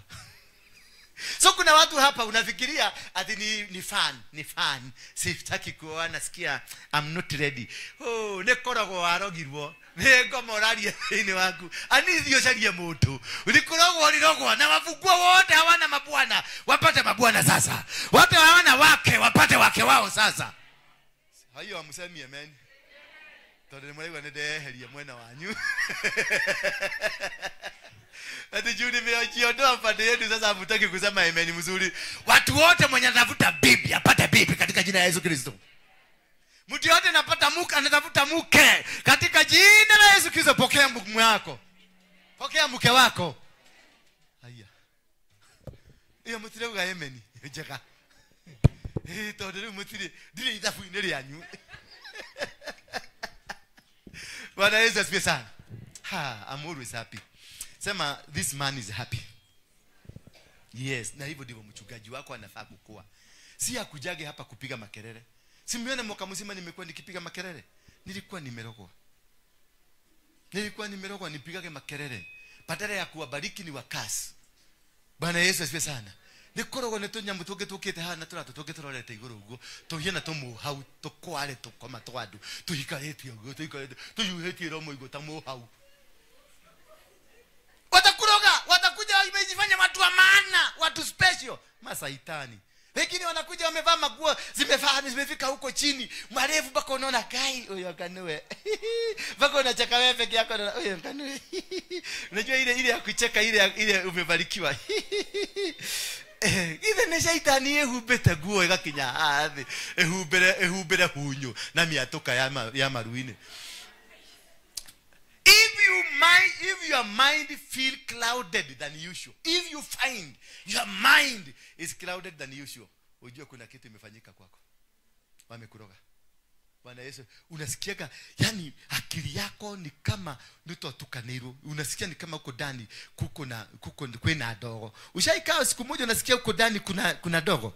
Huko ndani kwa kichwa iko na dogo, haujielewi. Unaona uende, unaona urudi, unaona ufanye, unaona usifanye, unaona ukae. Yani you are totally confused. Baka unatoka saa 2 kwa nyumba, ulianza kujitayarisha saa 1, unajikuta saa 6 kwa nyumba. Unaenda bedroom mara 12 bedroom. Umeangalia mdomo haijakuwa ready venye inatakikana. Unachukua ile cotton wool, unakuta cotton wool mzima umeiharibu yote. Msiniulize nilijulia wapi. Bwana Yesu asifiwe sana. You totally get confused. Kazi yako unakuta badala ya kufanya biashara uwe na kiagago, yani inaitwa roho wa kiagago. Ukijua uko na roho ya kiagago, wamesha kushughulikia kitabu. You have been done with.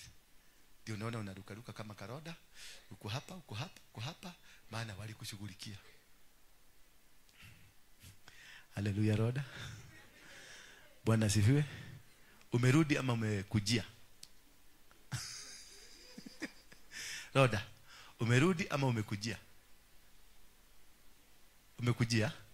Haya tuone kama utapata. Bwana Yesu asifiwe sana. If you dream, your dreams have been shifted. Kuna wakati ulikuwa unaomba, unakumbuka dream. Ukilala lazima dream zote uliota, zote unazikumbuka. Na kama saa hii haukumbuki hata moja, they have shifted you. Wamekuondoa. Bwana Yesu asifiwe sana. That is the one mwaka hii mzima haukuota ndoto moja hata moja, haukuota anything. Maana badala ya kuota zile ndoto, unajua God can speak to us through the dreams. Na pia the devil, shetani pia anatumiaga dream kutuongelesha, kuiba maono yetu. Sasa ukiota kiatu yako ikichukuliwa, ikiibiwa, ujue hiyo ni dream ya shetani, wamekuiba. Ukiatu ikienda ni kumaanisha your mission has gone. Any mission you had has gone. Ukiota kiatu imeibiwa. Wangapi wameota kiatu imeibiwa? Thank you. Sasa unataka kuniambia mission yako kuna moja umefanya mwaka hii iliibiwa. Wakati uliona hiyo kiatu imeenda, ndivyo ulienda. Halo. Mwadhani ya washo. Ukiota ukiwa kwenu Geshagi na huko Nairobi, we Geshagi kwanyu, uthiete gucera ni kule murarema, usharudishwa home. Kila kitu yako, maisha yako yote wamekufanya maskini. Yani that dream of going back home, it is to impoverish you. Umekuwa maskini. Biashara yako lazima utafuga. Lazima upende usipende utafuga. Huduma kama hii utafuga. Bibi utamwacha bibi ukora kimudu kigima, kimudurume kigima kiko kwao, kimerudi kwa mama yake, kinakaa nyumbani, kimeacha bibi Nairobi, kinapigiwa na bibi dogi okay. Waigwa niyo kanyo tokarago kwa hivyo tuli sawa. Na ameacha bibi kwa mtaa. Hawataki kujua kama mtoto anakula, maana alifikisiwa na akarudishwa. Ako home. Haleluya. Wangapi wameota wakiwa nyumbani ama shule ile walisomea? Ole wangu. Nina mtiro ya ginyagwa kwa murao ya kokogo. Murao ya haha, mto ya igoro go straight. Angalia sasa. Hawa watu wako home, ni mwelewe huko. Ni mwili iko hapa. The spirit iko huko. Ukiwaangalia wanafikiria kama nyumbani. Ukiuliza kama Sawara pale atakwambia ndio hiyo goshoka geshagi. Jiuaga Gamori gode Okogosha Kumada Gameri gode Muire toyo Waiguagatia Kumawa Gamori gode Muige Riri muige Kumada Gamori gode. You have to place them down. No ginya wege medigwenu wade. Today it is the day. Sema today is the day. Ambayo walikuwa wamepanga kutufixa, lakini kutoka sasa tumeweka mizigo chini. Tumeweka mizigo chini. Jika Diego nikitaraigwa amen. Amen is generate. Kaamuri aroge. Bwana asifiwe sana. Nayo tayari toko tayari yadwa. No ni makweli. Digehewa message ya ado matali ubo. Nimepatiwa hii message kwa sababu hivyo ndivyo mko. Si mnajikuta hapo. Yes mukiri aroge. No modi huyo mtatoka hapa mkiwa clean people. Abia wachawi. Sema mchawi. Wachawi. Bye bye. Bye bye. Kwa biashara yangu bye bye. Kwa doa yangu bye bye. Kwa huduma yangu bye bye. Wachawi. Wachawi. Mumechelewa. Thank you. Kitu kingine ya kunotice ujue rituals wamefanya ritual kwako. If your sleep has been harder, hauonagi kulala, hauraragi. Baka asubuhi unashinda ukiwatch Dora. Si Dora anakuaga anakufurahisha, netoro kwaga. Atini Dora kiraginya gwakia gutire. Ni uhago ulikamatwa, usigisi yako ilikamatwa, ndio mchana ulale. Wanakukamata usilale usiku, mchana unalala. Nikiona muthuri toyo ni okire haha no ni gucungara cunga tondu alikamatwa. Nikiona guka haria ni gucungara katia, nikiona shosho haria na gwikatia na gucunga na wakora ginya nduta ya nini bado ni kulala. Baka unabidi anashika macho hivi. Ndio hizi. Bwana Yesu asifiwe sana. Kwamba walikukamata usiku ndio usiote ndoto aina yoyote ile. Bwana Yesu asifiwe sana. Na ndio sione vision aina yoyote ile. Na ndio usipate mawasiliano. Na mchana wanakukipu busy mahali kama hapa kuna makelele na huko hapa hauwezi kuota, hauwezi kuona. Kwa hivyo communication yako na Mungu inakatika. Communication yako na malaika inakatika. Communication yako na Roho Mtakatifu inakatika. They are capable. Wanakupindua, wana reverse. Unaona usiku ndio haulali, mchana ndio unalala. Na unalala kubali kama msee kama huyo sasa. Ni ndoto gani inaweza kumwigia kakia? Naona achuhetie kinyakeromo. Tajira ni kiroto kile kwa gerota. Na tuira athuri ni omegwe katia. Ndio meko tunabia kwa the old shall dream and the young shall see vision. Sasa yeye hapa atadream nini? Na anafaa kudream atobea. Ako dream ke. Na nini ngene kuna makelele, si ndio? Kuna makelele hapa. Huwezi kudream ama unaweza kudream mahali kuna makelele. Sasa usiku yake imekuwa wasted na msanya imekuwa wasted. Na alikuja hakuna kitu ameshika, hakuelewa neno ya leo, hakuelewa ni nini nafundishwa, ametoka hapa empty na alilala empty. That is how they deal with you. They make sure that you are confused totally. Wana confused in the systems. And this has been happening to most of you. Unasema nyie ndio nagatoro, nyie jua nyitakwa nagatoro how ikitai kominemo cha roshine. Uwe moroge, umerogwa. Toro ni saa 3, lala saa 3. Lala saa 4. ndio ulale masaa mzuri 8 mzuri, ulale vizuri, ngorote. Na kungorota si baya, wale watu wapendagi wale watu wanangorotaga. Kungorota ni mzuri. Ndio una watu wote wanajua umelala. Bwana Yesu asifiwe sana. Haleluya. Hii ndio sababu Ayubu alikuwa anafanya, anatakaza watoto wake wasiweze kuwa walifungua kamulago ya shetani kuwaiba. So after party alisema, aliwaita wote ndio afuge kamulago kokote ambako kanaweza kutumika. Either walitukana Mungu, either waliongelea Mungu vibaya, either alihisi Mungu vibaya, either aliongea kitu, anafuga hito tumulago. And that is the only way to seal. Na from today we are sealing. Sema tunaenda kufuga milango yote. Ile shetani ile wanaweza kutumika kuja kutuigia, tunafuga leo. Kila mlango lazima ifugwe. Kila agenda lazima ifugwe. Kila plan they have against you lazima tufuge. Bwana Yesu asifiwe sana. Lazima. Praise be the name of God. Hallelujah. Another thing to detect ndio ujue umerogwa. Hallelujah. Prayer becomes a little bit difficult. Unajaribu kuomba. Ushai kuomba kama kuna wiki kadhaa zimepita hivi wakati walikuwa amenikamata vizuri. Unajua nilikamatwa kitu mwezi wa gapi? Kabla tuende kwa mlima. Maana walikuwa wanataka kutuzuia tusiende mlima. Tunakumbuka ndio Mkuimodo alisemaga atanivisit. Nakumbuka ile kitu niwaekea. Alisema I will visit you. I will pay you a visitation. Hallelujah. Nilikuwa naomba na sahau nikiomba. Unajua hawa watu ni watu wa Luciferiki.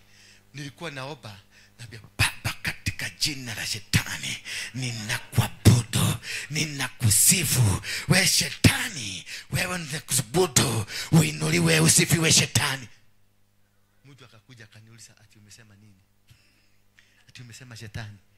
Paka nikakuta by the time nifugue macho tulikuwa tunaomba, ukaona nikakalia mtu, wale watu wote tulikuwa na wao wametoka. Sasa kumbe walienda kunidiscuss pale chini kusema kamodo ya hoya gagoma. It is when they hijack the systems of your prayer. Maneno yote ambao unayatoa, ulimi wako wanaukamata. Ndio badala ya kuzungumza mambo ya Mungu, unazungumza mambo ya shetani. Kumbuka baba yetu wa kiroho akiwa kule kwa Kiegei kufungua kanisa. Because the atmosphere there was toxic, polluted. Aliambia Karago namna gani? Shetani akulinde. Kutoka siku hiyo, Karago amepata amani? Karago amepata amani? Hajapata amani, maana shetani anamlinda. Lakini mzee hakuwa na nia. Mzee hakuwa aseme, alikuwa anasema Mungu akulinde. Alikuwa anamtakia mazuri. Lakini the slip of the tongue, what caused the slip of the tongue? So these people, they don't care who you are. Bwana Yesu asifiwe sana. Wachawi hawataki kutabua wewe ni bishop, wewe ni archbishop, wewe ni nini. Na kutoka siku hiyo mlango ya kushambulia kibishop imefunguka. Kutoka siku hiyo ule shiri wa Oakland haspumusikagi. Kila siku kutukana kibishop, kutukana kusema ni nekoni mani ile mokoradi nini. Siku hiyo ndio mlango ilifunguka. Walitega hiyo. Mzee huyu ni baba yangu ya kiroho, lakini ninaona kuna kitu hakufanya. Ageinua dhabihu siku hiyo amenena hiyo. Because he is a spiritual authority in this nation. He is a spiritual authority. Ageenda ainue dhabihu mara moja, akanzo hiyo maneno in the air. Angalia sasa waibaji wote, watu wa media wote, wale wa social media wale walikuwa popular, wote wametwagwa kwa sababu it only didn't go to Karago, ilienda kwa hao wengine wote. Hawa najaribu kusema angalia Betibayo, hii yote vitu vimefanyika hapa, kila kitu kutukano. Kutukano watu wote masarebu wametukano, maana baba wa kiroho aliachilia bila kujua. Sasa huyu mzee anafaa kwenda, lakini isitumike. Sasa tasema nilitumia media kumwambia si vibaya. I'm sorry daddy, nitakuja kwa ofisi. Immediately unainuaka dhabihu, maana hiyo kitu umeachilia, hiyo kitu imeachiliwa, imejiandika na itafanya kazi. Haijalishi alikuwa amesimama kwa pulpiti gani, itafanya kazi. Hapo shetani alipata mandate. Ndio maana shetani alienda kwa Mungu kuomba Mungu. Mungu akamuuliza, wewe umako? Nyumako hora rauti. Kura rauti oguga. Nyumana ukienda. Dabata. Shetani anakaa kuongea na sauti ya watu wa Mogeke. Nyumana ukienda. Nyumako hora rauti hanini ogugo. Dahura ogugo dabata. Dachoka doko nako.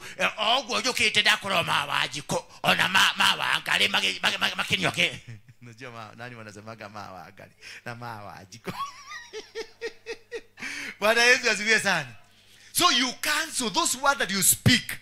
More especially people like us. Tukinena kitu in the spiritual realm inaandikaga haraka sana. Nikisema mbarikiwa mtabarikiwa, nikiwalaani mtalaaniwa.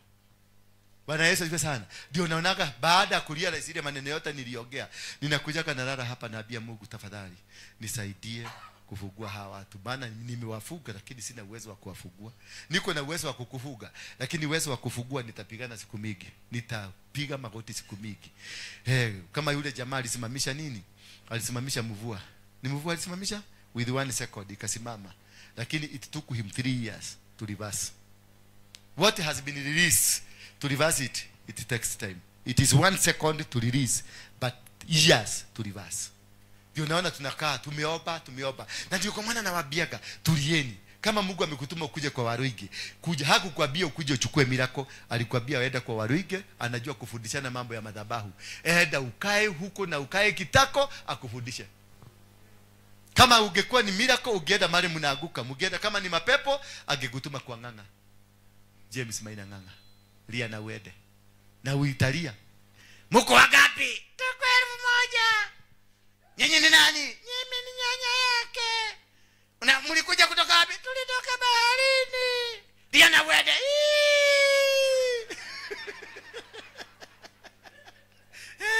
Hiyo ndio kazi yake. That is my father.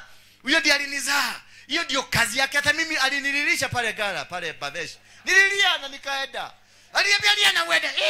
Wakauliza, "Mko wangapi?" Tuko mamilioni. Na sasa mimi sikutoa ile sauti ya mama. Nilitoa sauti ya Mungu.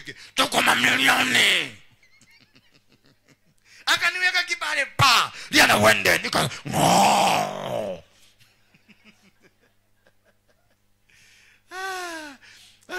Bwana Yesu asifiwe sana. So that is how you are able to understand. And to understand the situations. How do this situation happen to you? Kazi yako haifanyi kabisa, imefugika. Ilifugika kwa sababu kuna kamurago ulifugua. Hako kamurago ndio kamepenya na makahakikisha mpaka umefuga duka. Hako kamurago kalipenya kakahakikisha hiyo biashara ulikuwa umeanzisha. Kalianza tu na kakitu kadogo kamekugoga mpaka uishe. Before you start this business you want to start, get to know maisha yako yote. Get to know the people around you. The people around you can cause you. Mtu anaweza kukuja huyu mzee tu amekusalimia nisalimie tu. Anaweza kukumbe ni mzee ni mchawi. Na alikuwa anataka tu kunigusa hata mkono. Transmit. How do you know? Utajuaje amekurushia?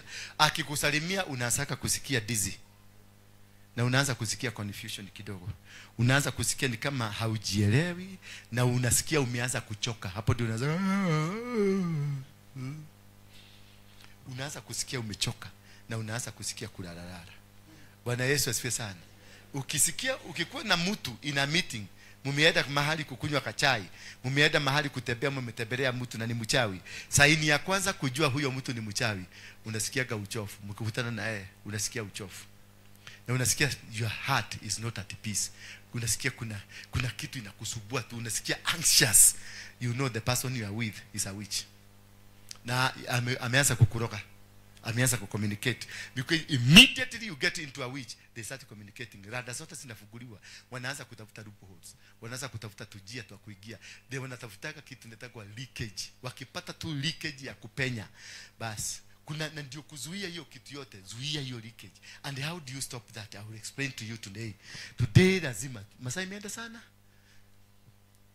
Saa 7:30 tufuge. Prayers become a little bit difficult when they are doing these rituals. Ukiangalia mwezi huu, hii wiki kwenda hivi, Wakristo wengi hawaendagi kanisa. Mnawaona? Si umeona kanisa imepunguka? Wakristo wengi hawaendagi kanisa because saidi wanapada wakienda reserve. Saidi wanaendaga kufanya biashara, wanafanya vitu mingi.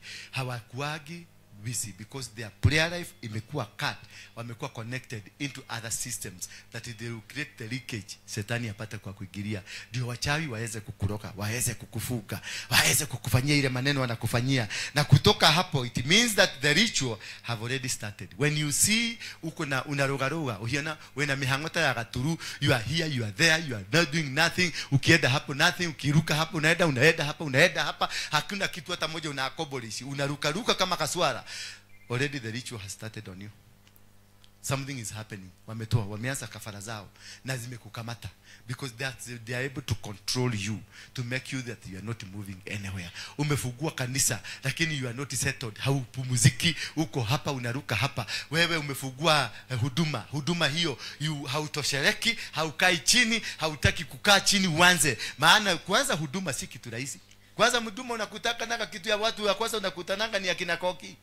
Sasa una imagine Koki, wewe mimi ni Dora, ametoka kwa Mugeke straight away, anakutana na Koki, na Koki ndio mobilizer wa mapasta, ndio pastor wa mapasta. Una imagine sasa kitu kama hiyo? Sasa nikapatana na Koki, nikakatana na Nancy, nikakatana na Alice, nikapatana na Karo. Sasa imagine hizo maneno tu, hizo majina tatu nimemention na mnawajua. Sasa ndio walikuwa wananiguide. Na Zekehu akopadia na ni guide, Karo akopadia na ni guide, Koki akopadia na ni guide, Alice akopadia na ni guide. Sasa nilikuwa ninateki nilikuwa natigiso kama propela hivi, maana kila mtu anataka kunitigisa, anatigisa hivi. Alafu siku moja wakaniambia hawatakuja kanisa tuone nini. Nilihubiria viti. Hello. Those are the people you meet the first time, because Mungu anataka kujua, are you ready? Si watu ni watu wabaya, lakini they are positioned there. Are you ready? Ugioke haha wina goro huthu ta mudu haha goro huthu atini ai kadhukio hani yako kanya ndikwenda ndidagadayo ndidagadayo mimi nataka kama hapana. Hii maneno haitaki faint. They don't need faith. Kaa gumu kama Dora. Bwana Yesu asifiwe sana. Wakisema wanaenda unaambia kwenda kabisa, unaambia dunia iko na 7 billion na only 70 people ni 1 billion. Wewe hata Yesu akuji haraka, kwa sababu Yesu alisema atakuja dunia mzima ikifanya nini? Ikihubiriwa. Sasa mumepenya China. Sasa we don't expect Jesus to come in soon. Don't. Amehubiriwa India, amehubiriwa na huko kwa wale wengine hakuna. 6.5 billion people, they are not yet saved. Alafu mnataka kuniambia Yesu anakuja? Daroka natoka wapi huka?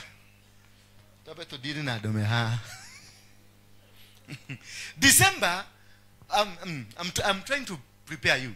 December is the month whose spiritual realms become extremely active. Hallelujah.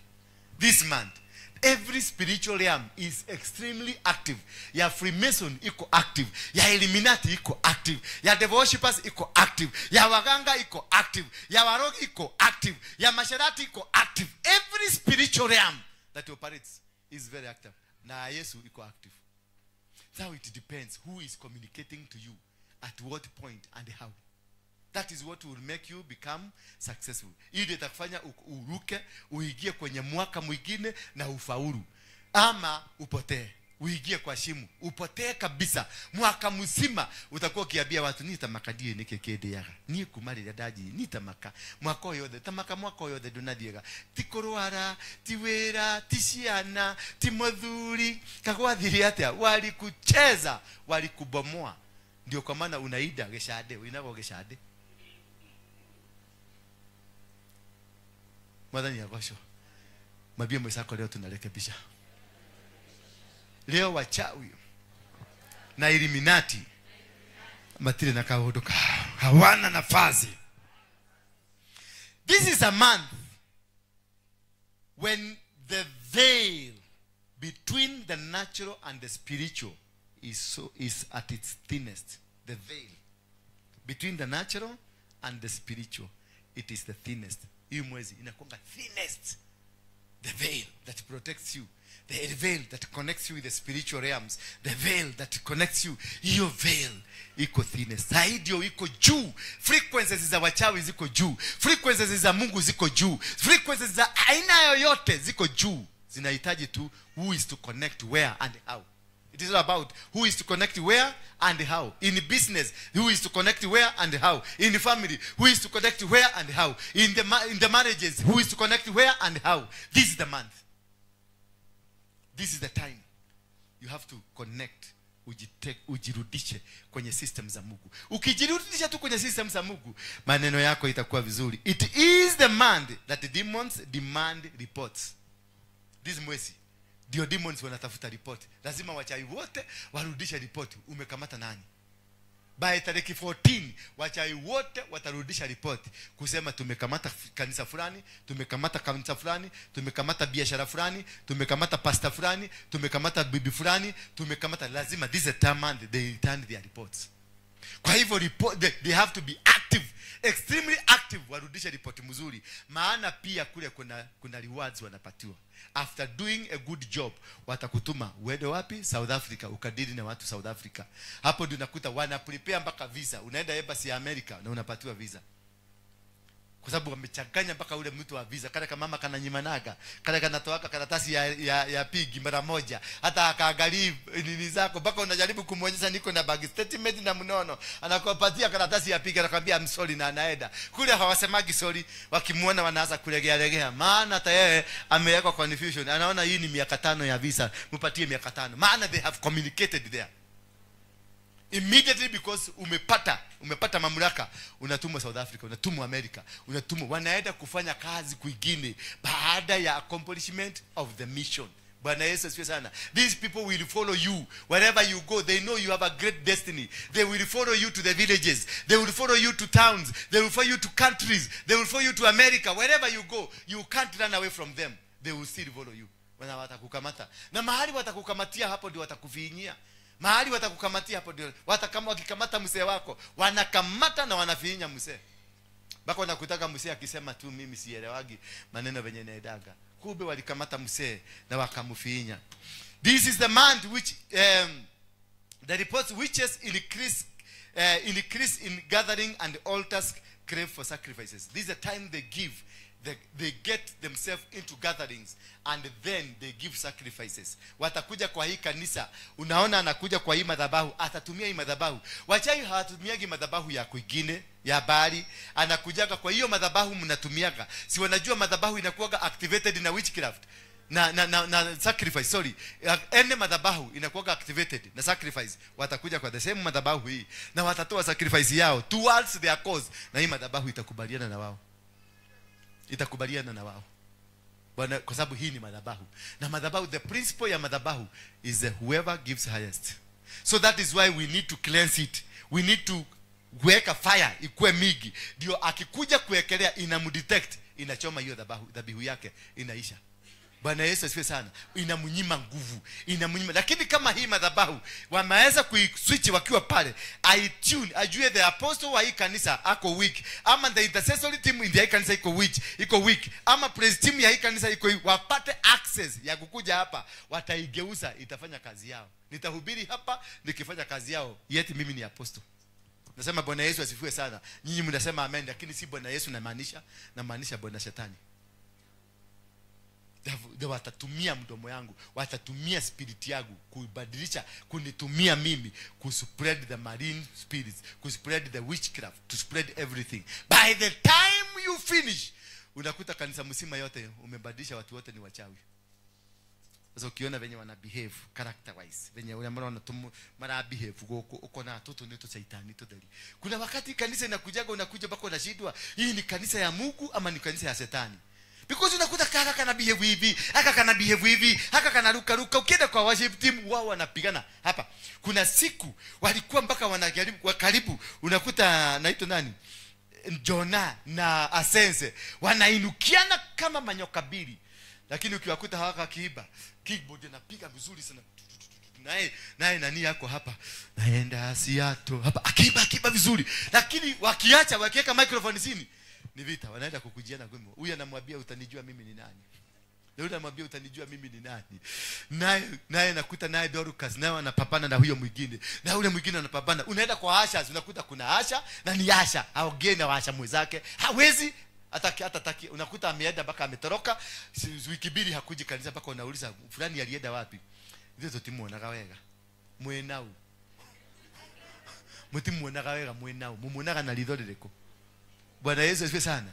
Kumbe ndani yao kumepandwa kwa shetani kakuwafuruga, because ushers they are the most important people in the church. Si pastor. Watu muhimu katika kanisa yote ni ushers, because they are the gatekeepers.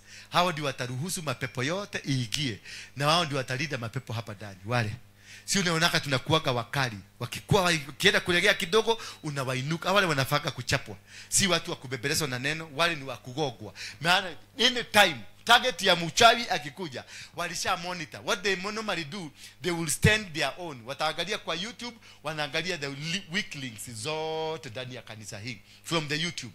Wakitoka hapo watatuma mtu mmoja, hata kuja kuroga, atakuja kuassess. Ana access, anaangalia praise team venye imekaa, anaangalia ushers venye wanakaa, anaangalia apostle mwenyewe venye anakaa, anaangalia who are the closest friends wa apostle, ni apostle anakulaga chakula gani, apostle anakunywaga maji gani, apostle anafanyaga kitu gani. So they do the assessment, then they go back. Wanaenda wanakaa chini, wana strategize. Sisi hapa kanisani hata kuomba hatuobagi. Ukiuliza hawa kama walishikana mkono leo wakaomba, hawakuomba. Mtu alikuja, Dorcas alikuja kivyake, Mother akakuja kivyake, ule mwingine akakuja kivyake, wakakuja kila mtu ameshika microphone. Ainuliwe Bwana wa majeshi, ainuliwe Bwana wa majeshi, ainuliwe. Sasa ukisika sauti ya ainuliwe na hii ingine, unaona hawa ni watu sita tofauti, they are not rhyming, because they are not one. Hapo wana access, wanajua this team kugoga, ile timu inaweza kugoga rahisi ni hii. Unasikia kimama kimoja kinakuja kinasema your praise team is wonderful, so wonderful, wanaiba. Hata nilisikia wakati walikuwa nikiiba, nilisikia uwepo wa Bwana unashuka. Oh my God, you have a team. Bwana amenisugumusia niwanunulie uniform. Unasikia wewe kwa sababu ya utamaa na ulafi unasema oh bring it on. Anasema I want to go and bring the uniform to buy them. Nataka nitume fudi wangu wakuja wapime. Wanakuja wanapimwa, wanakaa, wanapimwa vizuri. Mama anaedea zile za marini za huko kuzimu, analetea hawa watu. Sasa nguo zake zote ni za shetani. Sasa mtakuwa mkiinua bwana gani? Because they identified the weak link iko huko. Wakiona hii haiwezi kupenyeka, wanaingia kwa ushers kwa mlango. Wanajua asha huyu anakaaga hivi, asha huyu anakaaga hivi, asha huyu anapenda hivi, asha huyu anakaaga msexy. Huyo asha anachukuliwa, anaenda ananunuliwa kachai pale, anapelekwa hapo, anaambia no. We want to have lunch, twende pale Serena. Uhena doli wakinyaginya karoma indo haha ri wigwe turathi kugurira raji ya Serena ri no turaka gukuthia gatwarirwo ni ndutu ri ni guthie thiri. Si unaenda Serena mara that ukienda huko wanakufix na hiyo chakula yao. Ulisamada atakwambia pale walikuwa na recruitiwa kule Serena, jamaa alikuwa anatoka huko, alitoka kutoka South Africa, anakuja akatokosa bwana yake, akarara na bwana yake. Walimlocate from South Africa. Ama walilocate kutoka wapi? From Facebook, from South Africa. Wakakuja na wakakamata bwana yake, wakaenda huko, akararwa na yeye na malaika 9 wa kishetani. Huko kafunguliwa buti 9. Na si kwingine Serena, na hiyo limutu linakuja linakomboa nyumba Serena, na linakaa huko na linakushughulikia. Sasa ukiimagine huko Serena, unasema aidhiru hata kama ni pepo na Serena is okay too, is okay. No wega. Never diogwa. That is how she was recruited. Baka tumemtoa huko. Jamaa wakati alijua tumemtoa huko, how he located this place, I don't know. Alikuja baka hapa. alikuja mpaka hapo akakaa huko, walikuwa mama na yeye walikuwa wamekaa huko, na nikaambia Joel, hebu nikahehera Joel, nikamwambia wale watu naona wakiwa suspicious sana, hebu endo kae nyuma yao. Sijui venye walikaraga Joel. Joel alikaraga within a second. Joel alisuba, nikaanza kuona na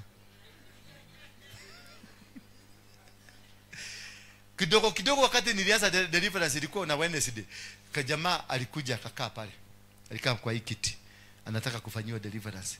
Immediately wakati nilianza kufanya deliverance, jamaa alilala chini akaanza kukuja kama nyoka. Akapanda kama kwa madhabahu. Akilala alikuja kama nyoka. Kama nyoka. Nikaambia Joel na yeye anamvuta ati akuja juu ya madhabahu. Nikaambia yeye Joel, wewe na wewe. Ina nenyo kora batia because asageuka ni nyoka inakuja. Mimi ninaiona ikiwa nyoka, yeye anaona ni mtu anakuja kukobolewa. Siku hiyo nilikuchapa teke. Utia toka hapa. Toa hii nyoka hapa. Nikasema moto, kula moto. Karibu niende kwa baba nimuitishe kile kitu yake ya kukulisha watu moto. Kula moto, kula moto. Bwana Yesu asifiwe sana. Alikuwa amekujia madha. Maana alikuwa anatafuta madha. Alikutafuta, mlipatana siku hiyo? Madha yes, kalitorokea kwa ofisi yangu madha. Kalikuja kujificha kwa ofisi yangu. Maana kaliona moto hata hako. Nikamwambia kaa hapa. Kimuzee kikaenda. Kimuzee kikamwambia, kamwandikia message, na alikuwa anamwandikia message na coded numbers. Namba ilikuwa 7? Yeah? Hash na hash. Anapiga na hash 777 hash na inaingia na mnaongea. From South Africa wana communicate. Sasa unaona how they locate you. Sasa alikuwa anataka kuja kubomoa hapa ndio achukue, maana huyu alijua ako mahali kuna moto. Ako mahali kuna moto. Huyu alienda wakampeleka mpaka Malidi. Ni Malidi ama ni wapi? Mombasa. Wakatoa mimba yake as a sacrifice. Because they needed that contact. Bwana Yesu asifiwe sana. So that is how when you see nimekaa mkali wakati mwingine nimengangana ati kwa sababu mnaanza kupenda mama mwingine hapa aliniambia siku moja ati kanithena nireda pastor tukamurekie muno mbukariki pastor sio ni pastor mwega muno, nikamwambia mimi sitamuita, wewe umuite, lakini mimi simutaki. Mama kasa ati kanithani nireda pastor mgenge yira kutumire pastor sio nina pastor sio nimuhujia ena stature ena ke, nikamwambia wewe ni ukumuita tini kumuita. Sasa huyo mama hata hawezagi kuongea siku hizi. Nakaga minama hivi. So whatever I told her about this woman ilikuja kufanyika. Ukiona nimekwambia mtu fulani wachana naye because I have another eye that sees things that you are not seeing. I am operating from another spiritual realm that you don't see.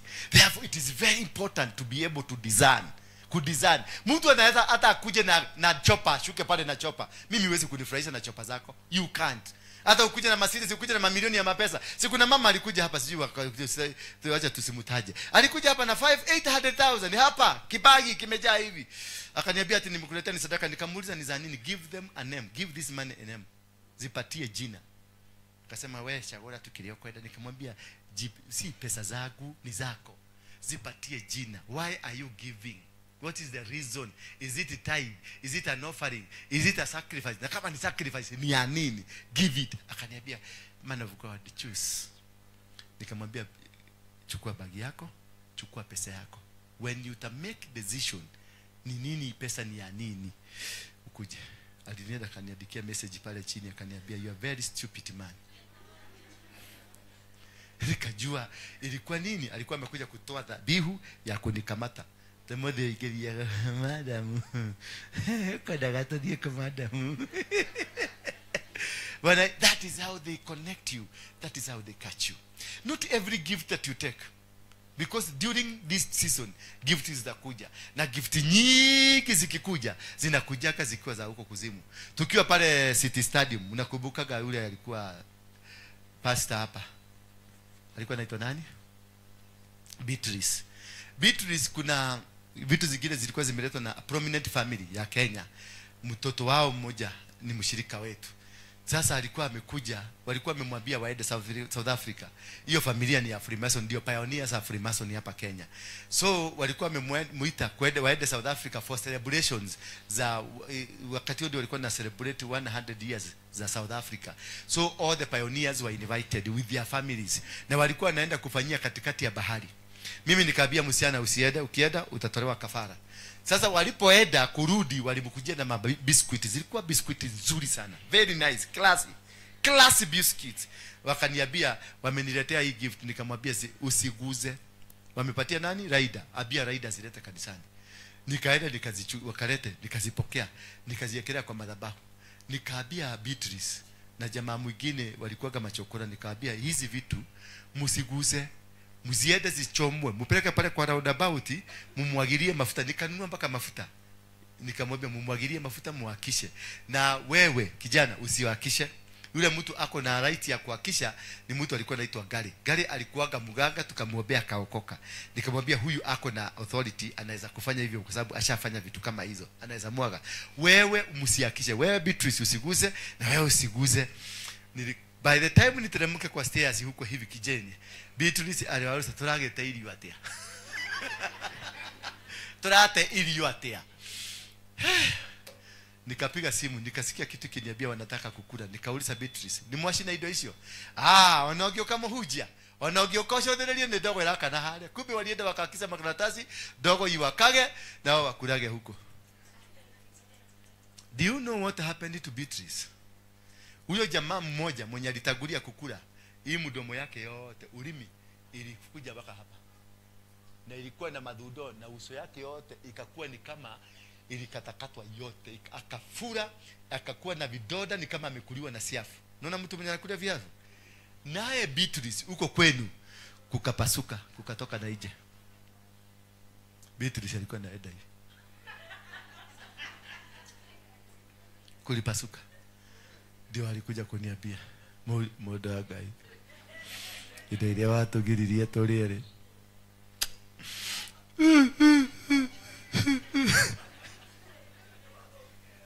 Niwathukire. Kaona mulikula. Ilikuwa tamu. Kaambia sawa. Nilitoka nikaenda. Nasikia jamaa aliendaga biguni. Huyo jamaa mmoja aliendaga kienda. Na kutoka siku hiyo Beatrice akaanza kuagukaga.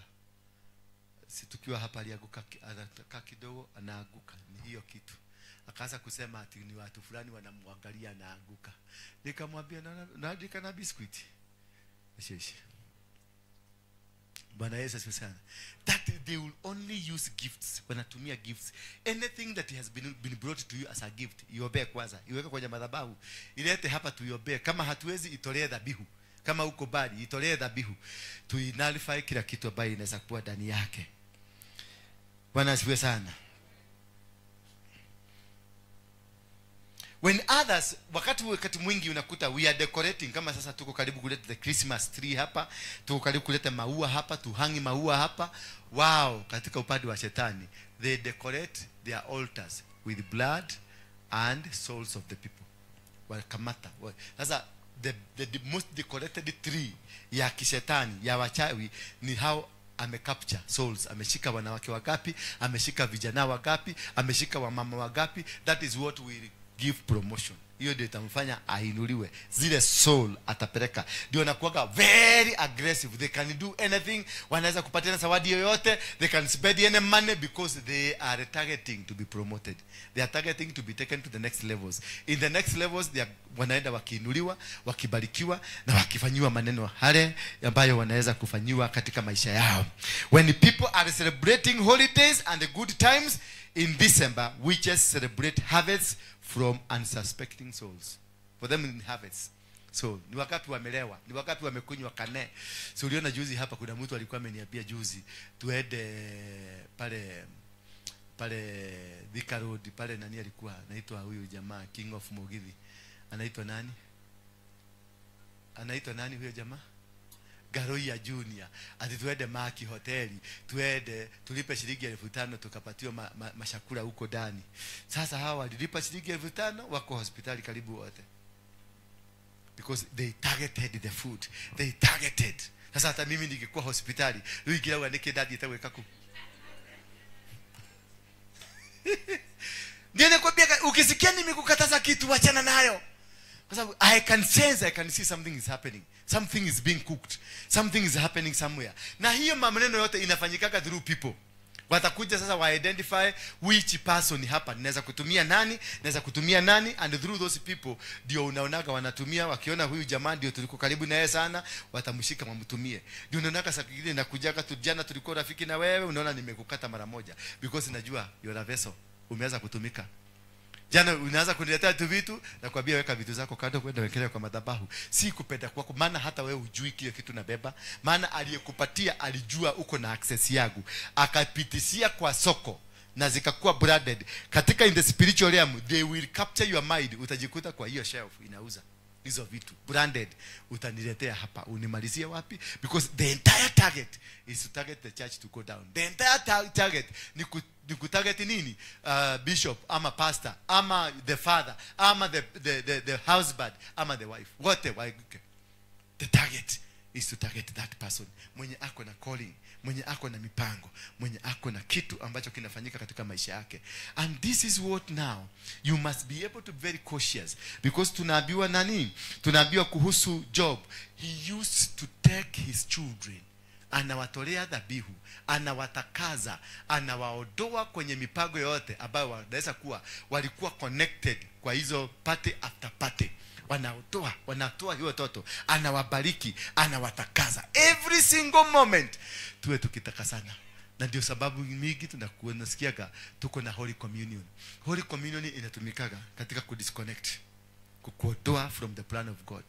Sasa ukileta Holy Communion kama hapa, wakati karoda kamekuwa na kichwa imeruka sana, hakawezi kuiguza. Utapana kameenda kule kado, kanakaa kado. Na kanakaa position kila mtu ajue kamekataa. Unaona kana suka kila mtu afanya nini? Kamekataa. Atiranyita na inywe.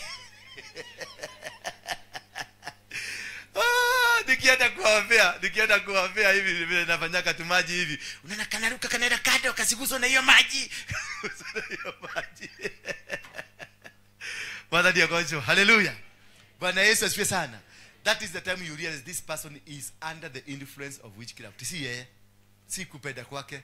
Ni hiyo witchcraft inakuwa inamwambia niko kwa hepa hiyo maji, kaa kado. Unakuta anajificha kwa hiyo kona, ama naenda kwa kona nyingine, akiona nimeenda huko, unaona anichonya, unaona anaenda hivi ni kama amekatika sedaboroti, anaenda pale kwingine. Nikienda padi unaona amejificha. Sasa na mimi nikijua hivyo ndio nafanya.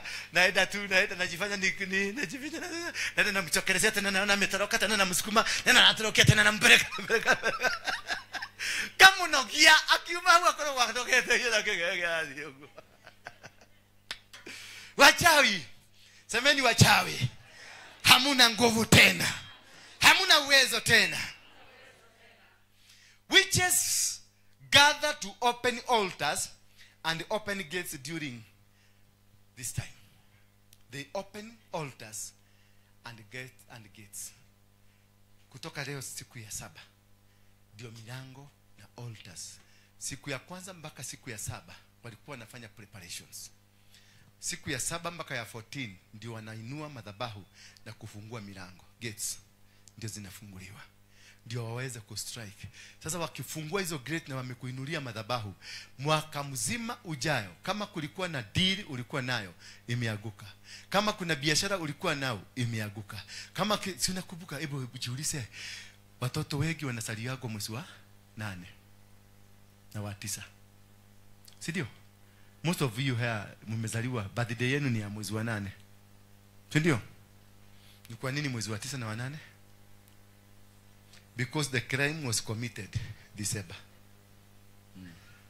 The crime was committed mkiwa happy after happy. Ndio nakuta watu wa mwezi wa 8 na mwezi wa 9 birthday ya mwezi wa 8 na wa 9. Birthday wa mwezi wa 8 na wa 9. Yeah? Yes, ndio hawa sasa. The product of festivities. Now what happens katika tarehe 7? Today I'm revealing Ama mnapata, mnanielewa? Today I'm doing what? Revealing the top hidden secrets. Leo ni kubomoa na kutoa ufalme wote ije wa shetani. Hata survive tena. Hallelujah. Hallelujah. By the way, Mzee Kamunya amekufa. Mnajua kama Mzee Kamunya? Baba Maina Jega. Nasikia nikiambiwa na sauti amekufa. Na sijatangaza. On the 7th, what they normally do is the awakening. Ufufuo, awakening. Tarehe 7 leo, this day, ile kitu wanafanya ni kufufua, awaken the altars. Awaken, kukeria, kuarahura maroho magomi, kuarahura maroho mihianano, magogona omothe. Saidio wana leo siku hii kutoka saa 6 usiku mpaka saa 6 ya usiku. Ile kazi sasa wamekuwa kifanya ni kufufua hizo maroho zote, the arsenals zile wanajua, roho ya poverty, roho ya umaraya, roho ya nini na madhabahu yake. Kila roho inakuanga na madhabahu yake. Sasa wanafufua roho na wanafufua nini? Madhabahu. So wanajua nyinyi mmetoka kwenye familia ya usherati. Kama sasa mimi Dora Waroige tumetoka kwenye familia ya kiusherati. Bwana Yesu asifiwe sana. Sasa wale watu nitatumiwa wengi ni wanawake wazuri, warebo wazuri, na wako na hizi this week hao ndio watakuwa maliro, waenda wako maliro, maliro, because they will trace your connectivity from your bloodline. That is why niliwaambia they do a research. Wanafanyanga research yako yote. They can sit wakikuresearch hata kama ni miaka 10. So they will do a research na wajue bloodline yako inasemaka nini. Sasa kwetu, my grandfather alikuwa polygamous, alikuwa na 37 wives. Hallelujah. Mimi nimezaa na watu karibu 25. So niko karibu na maiguka. Yes, watoto wangu kama watoto wangu ni 25, si nikumaanisha nimezaa na bibi mmoja tu ndiye alizaa watoto watatu, mmoja tu. Hao wengine ni kamoja. So si minus 25, minus 3. Sio ni 21 wives plus the one I have. Huyo sasa nilizaa na watoto. Hao si wote wanakuja 20 what? 25. Sasa hebu angalia kutoka siku hiyo nilizaa, nimedonyi wangapi? Nimepata tu girlfriend tu ngapi? Ni tuwili. Ukiniangalia hivi ni tuwili. There are many. Ni muraini. Hivi wao ndio wamesema. Ni muraini. Kumaanisha because I am in the bloodline. Sasa wakinikamata wananikamatia from my bloodline. Bloodline yetu ni gani? Angalia Yesu wakati alikuwa. Yesu ametoka bloodline ya nani? Ya Juda. Ya Juda ni nani? Jakobo. Jakobo ni nani? Ni Isaka. Ukiangalia lineage yote iko na usherati. Angalia wakati Yesu ameenda kwa mto. Amekutana na nani?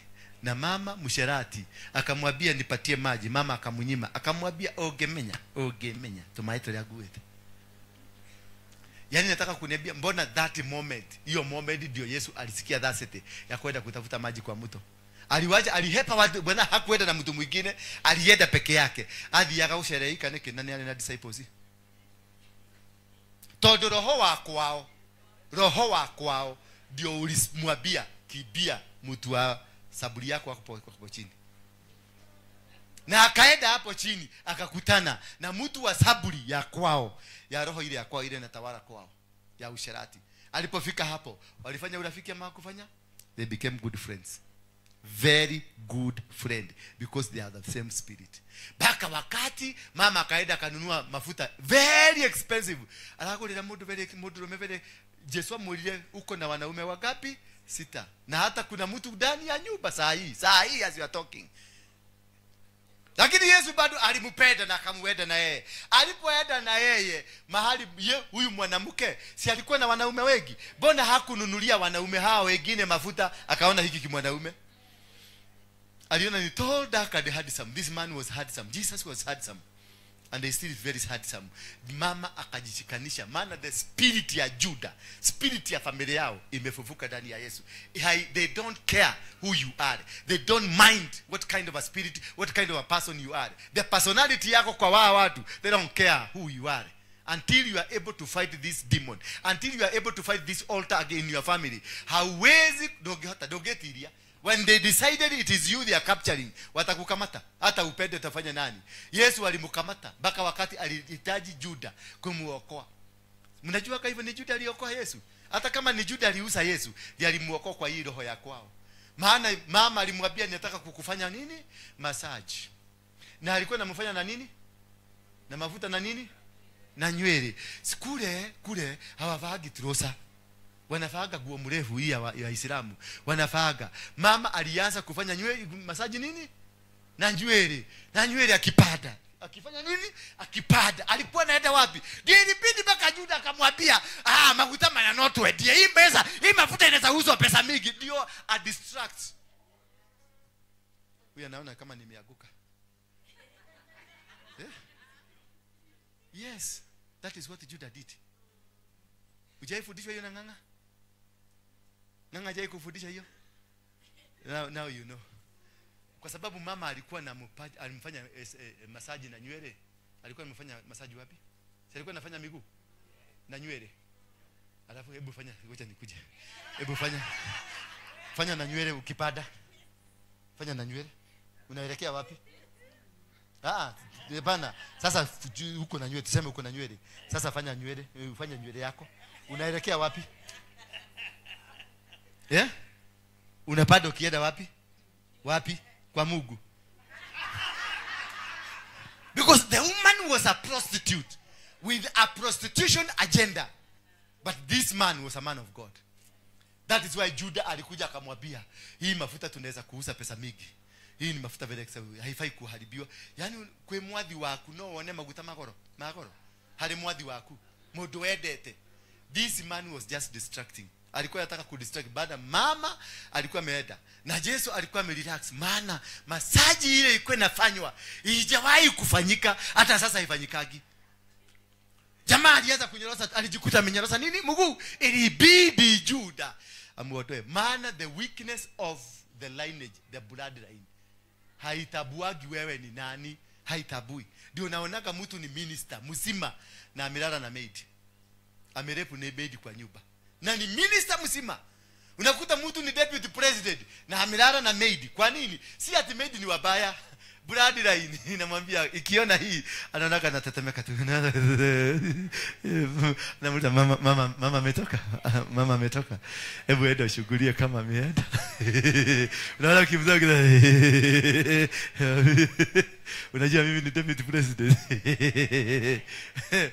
Because of the bloodline, the system that is in you. Haitabui wewe ni nini, haitabui wewe ni power gani, haitabui hata kidogo. Hallelujah. That is the power of their bloodline. Na hiyo ndio wanatafutaga wachawi, wagaga wanatafutaga your bloodline. They will attack you through the bloodline. Number 2, they will attack you from the village you came from. Bwana Yesu asifiwe sana. The village ile umetoka, ile kijiji ya kwenu umetoka. Kama umetoka Kiamalidha, Kiaridhaine, huko ndio watakushughulikia kutoka huko. Wata-understand, watafanya feasibility study, wajue huko ni mashetani gani na upaletagi kwa hiyo kijiji yenu. Ni type gani ya wachawi, ni type gani ya wagaga, ni type gani. Alafu tena wanakitoka hapo wanaingia kwa clan yenu. What type of a clan are you coming from? Bwana Yesu asifiwe sana. Then once they understand the clan and also they have understood the village and your bloodline, to strike is very easy. They will hit you. Utakaa hivi unashindwa ni nini ilikukanyaga. Alafu sasa wanakuja, ulihamia Nairobi. Ulihamia Nairobi wapi? Kayole. Sasa wanaenda mpaka Kayole, wanajua na identify Kayole ni mizimu gani na operate Kayole, ni mashetani gani na operate Kayole. So watakulink na their systems in the Kayole. After that, once they link you the systems za Kayole, they will go further deeper. Ile nyumba umekoboa. Hiyo nyumba umekoboa ilijengwa na nani? Na alitumia dhabihu gani kujenga hiyo nyumba? Kuna wengine wamepatiana mama yao wamejenga nyumba. Kuna wengine wamepatiana watoto wao ndio wapate kujenga nyumba. Sasa umeenda to their altar kwenye madhabahu yao. They will deal you from there. They just want to connect you what can be easily connected to you. Bwana Yesu asifiwe sana. What can easily be connected to you. Wakikuja kama nyumba hii, wanakuja wana-investigate nyumba hii ilijengwa namna gani, ndio mulete mweke madhabahu hii. Ni madhabahu ingine gani ina operate hapa? Dora ametoka kwa madhabahu gani? Kwa sababu wanajua ni Mogeke na Maumau, wanajua hizo vitu zote ni viapo na kitu. Sasa they will deal with me. Upande ya wanawake wana deal na hiyo. Ndio unaonaga mnanipenda for apparently no reason. Sasa nikikuuliza unyedaire keneke unyedaire. Tolo ni unyedaire wonyo na wakaja uchushika gogo wali. Unyedaire ke. My charity unyedaire ke. It is my lineage, my bloodline. Ndio inakuattract, ndio inakuvuruta. So ndio wewe na wewe kama wewe ni mchawi upate access ya kunigiriria. The bloodline is the most important thing. Bwana Yesu asifiwe sana. Sijui kama tumefika hapo tumeelewa na tumejua. So this is the time they are reviving. Hizo ma bloodline. This kutoka leo tarehe ya leo. This is the time they are activating the bloodlines. This is the time they are activating the territorial altars, the forest altars. This is the time. Hii sasa kutoka leo wameanza kuactivate those altars. Baki fika tarehe 14 ndio sasa wa connect. Kutoka nao 15 kwenda huko utakuwa mfugo wao. You'll be doing what they be saying. You'll be where they want you to be. You'll be doing everything. And they do this through the festivity activities. The festivity activities. Zile zinafanyika hapa na pale. Hizo ndio wanafanya kutumia kukushika na kushika watu. So it is very important for us to be able to know this and to understand. They gather in various places like markets, abandoned places in the forests, abandoned houses. Huko ndio wana mapepo wanafichago kwa choo kama ile ndio wanaficha mapepo huko ndani. Mapepo yanapendanga kukaa kwenye kitu kichafu ama kitu magofu, manyumba yaliyo mazee wanajifichaka huko. Hapo ndio wanaweka. So they will come, witches, they will come in the night. Wanaenda mahali wanajua wameficha hizo vitu zao. So once they get them, they come and activate them. Wanakustrike nayo. Wanaweza kuchukua your traditions. Your father alikuwa nani? Baba yako alikuwanga muganga, mama yako alikuwanga muganga, watu wenu, the lineage ya kwenu ilikuwaga nini? Hiyo ndio wanatumiaga. They cannot come to you before they get the legal access. Legal access, they must get a legal access. A legal access ni kupata the legal rights za kuenda. And the legal rights ni foundation yako, misingi yako. Hiyo ndio inapatiana legal rights. Sasa watapitia kwa kajia ya kwenu. Hawawezi kupitia kwa njia ya neighbor, watapitia kwa njia ya kwenu. The attack ile utakuwa attacked nayo ni ile ya kwenu. The moment these altars are activated, atmosphere changes. The moment ukitaka kujua sasa you are activated, the atmosphere unakuta rera nere asejia baka, the way you are thinking, the way you are looking at people, the way you behave character wise, unakuta kuna vitu vimebadilika. Hallelujah. Bwana Yesu asifiwe sana. Simutoshereke na hiyo. Simameni basi. Nataka tu worship ndio tuvuje hizo madhabahu. Kila mtu ashike sadaka yake, maana sadaka yako ndio tutainua kucancel the legal rights ambazo wanaweza kutumia kukufix. Kwa hivyo shika, kila mtu aliye kwa nyumba hii utafute sadaka. Na kama hauna, uombe neighbor. Huyo neighbor mmekaa na yeye, mwambie sina sadaka, nisaidie. Hiyo kidogo uko nayo ndio tutatumia kuvunja madhabahu ambayo inaweza kukuinukia. Abai mweno gore. Stretch hivi kidogo. Najua umepatiwa story mingi ambayo imekustua kidogo. Wakapi wamesikia kustuka? Kumbe mnakuaga wachawi. Ama unikukamatwa mulikamatwa. Niko nyito munyiteto. Yes baba, kijana. Hi. How is it going? Are you getting it? Thank you. Watu wote wasimame, wa mama wasimame. Mimi sikuambia mseyeke. Msimame. Wale hawawezi kusimama ni hawa tu, mkae. Na kama unaweza kusimama usimame. Lakini kama hauwezi ukae. Lakini wengine wote, uwe ni mzee, uwe ni nini, na uko na miguu usimame. Na hata wewe ni kama ni mchawi, simama pia. Hata mchawi msimame, na waona, ninawajua. Unajua uzuri wangu ninawaonaga. Naona ukiwa nyoka, naona ukiwa fisi, naona ukiwa kulingana na ile roho wamekuweka ndani yako. Ninaonaga. So hiyo sasa nikiwaona najua hata kama wewe ni mchawi simama tu. Kazi yako imeisha, tumekulipua. Sasa mnangoja nani? Mnataka kuibiwa nyimbo ndio mwanze kuiba? Kuja shika mic. Ingia pale. Najiona ucheza keyboard vizuri. Vizuri. Hivyo. Yes. Yes. Ukamata ni kama umeachiliwa. Ukamata keyboard ni kama umeachiliwa na maroho ya Wanyamulenge. Utaenda Europe. Mungu amefungua njia yako ya kwenda Europe. Yes. Fungua moyo wako sasa, maana what we are about to do will affect the entire year. What we are about to do will affect the entire, ita affect mwaka mzima wako. Maisha yako itabadilika. What we are about to do, tuna cancel every communication worldwide.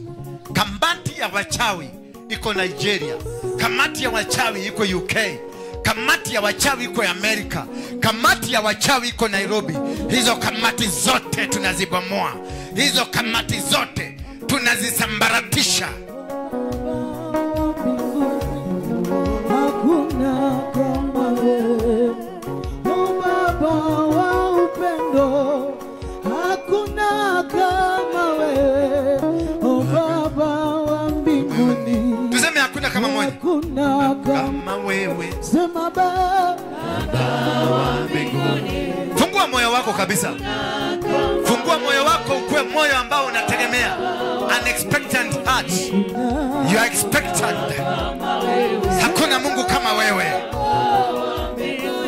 Oh yes. Hakuna kama wewe. Tuimbe Baba wa mbinguni. Hakuna kama wewe. Sema Baba wa mbinguni. Hakuna kama wewe. Hakuna Baba wa mbinguni. Sema Baba kama wewe. Tuseme Baba wa mbinguni. Imbe Baba kama wewe. Tunaimba Baba wa mbinguni. Hakuna kama wewe. Sema Baba wa mbinguni. Tuimbele kama wewe. Tumwinue Baba wa mbinguni. Ame kama wewe.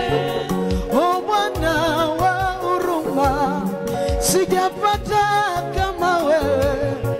O Baba, Baba, hakuna kama wewe. Kama ni kuponya, unaponya kabisa. Hakuna kama wewe.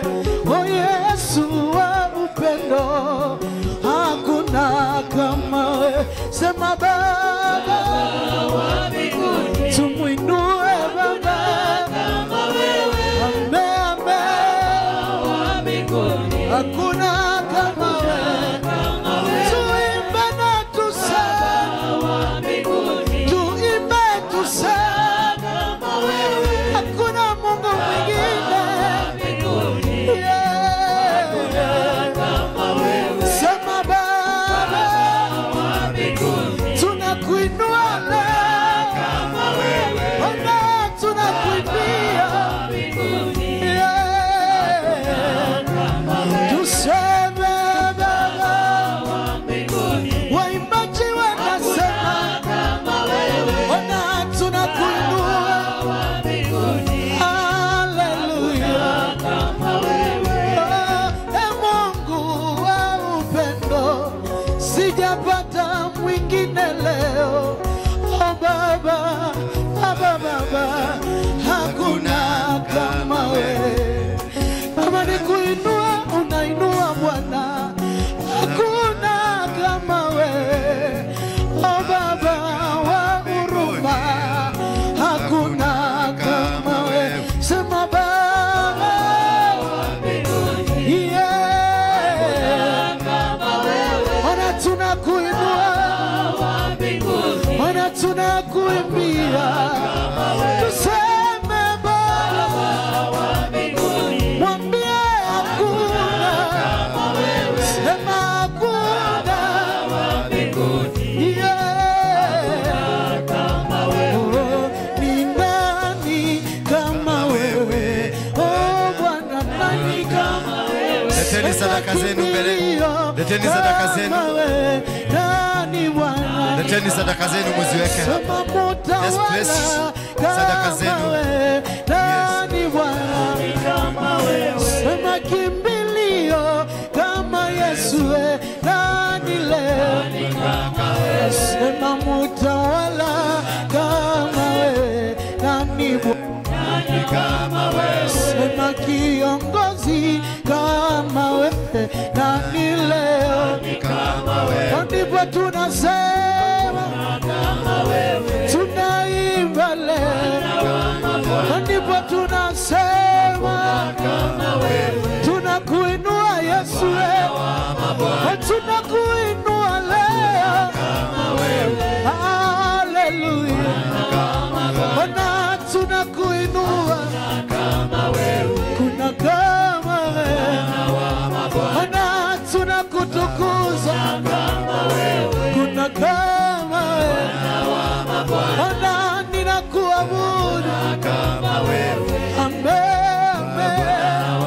Bwana ninakuinua kama wewe, kuna Mungu mwingine hakuna kama wewe, kuna kama wewe, hakuna kama wewe. Haleluya, hakuna kama wewe.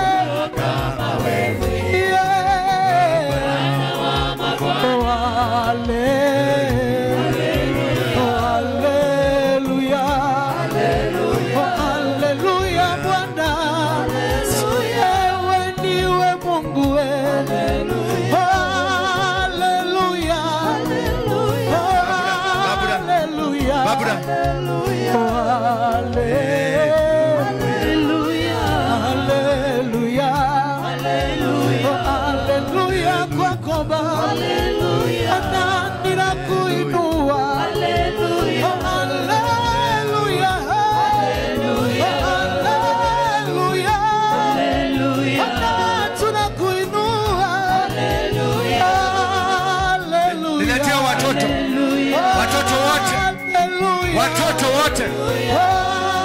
Haleluya. Tuimbe na tuseme. Simama hapo. Haleluya. Tuimbe na tumwambie. Watoto. Walete watoto. Haleluya. Haleluya.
Jipeleke mbele za Mungu.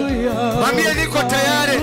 Mwambie niko tayari leo kuingia kwenye vita ya kusambaratisha wachawi, ya kusambaratisha waganga, ya kusambaratisha warogi.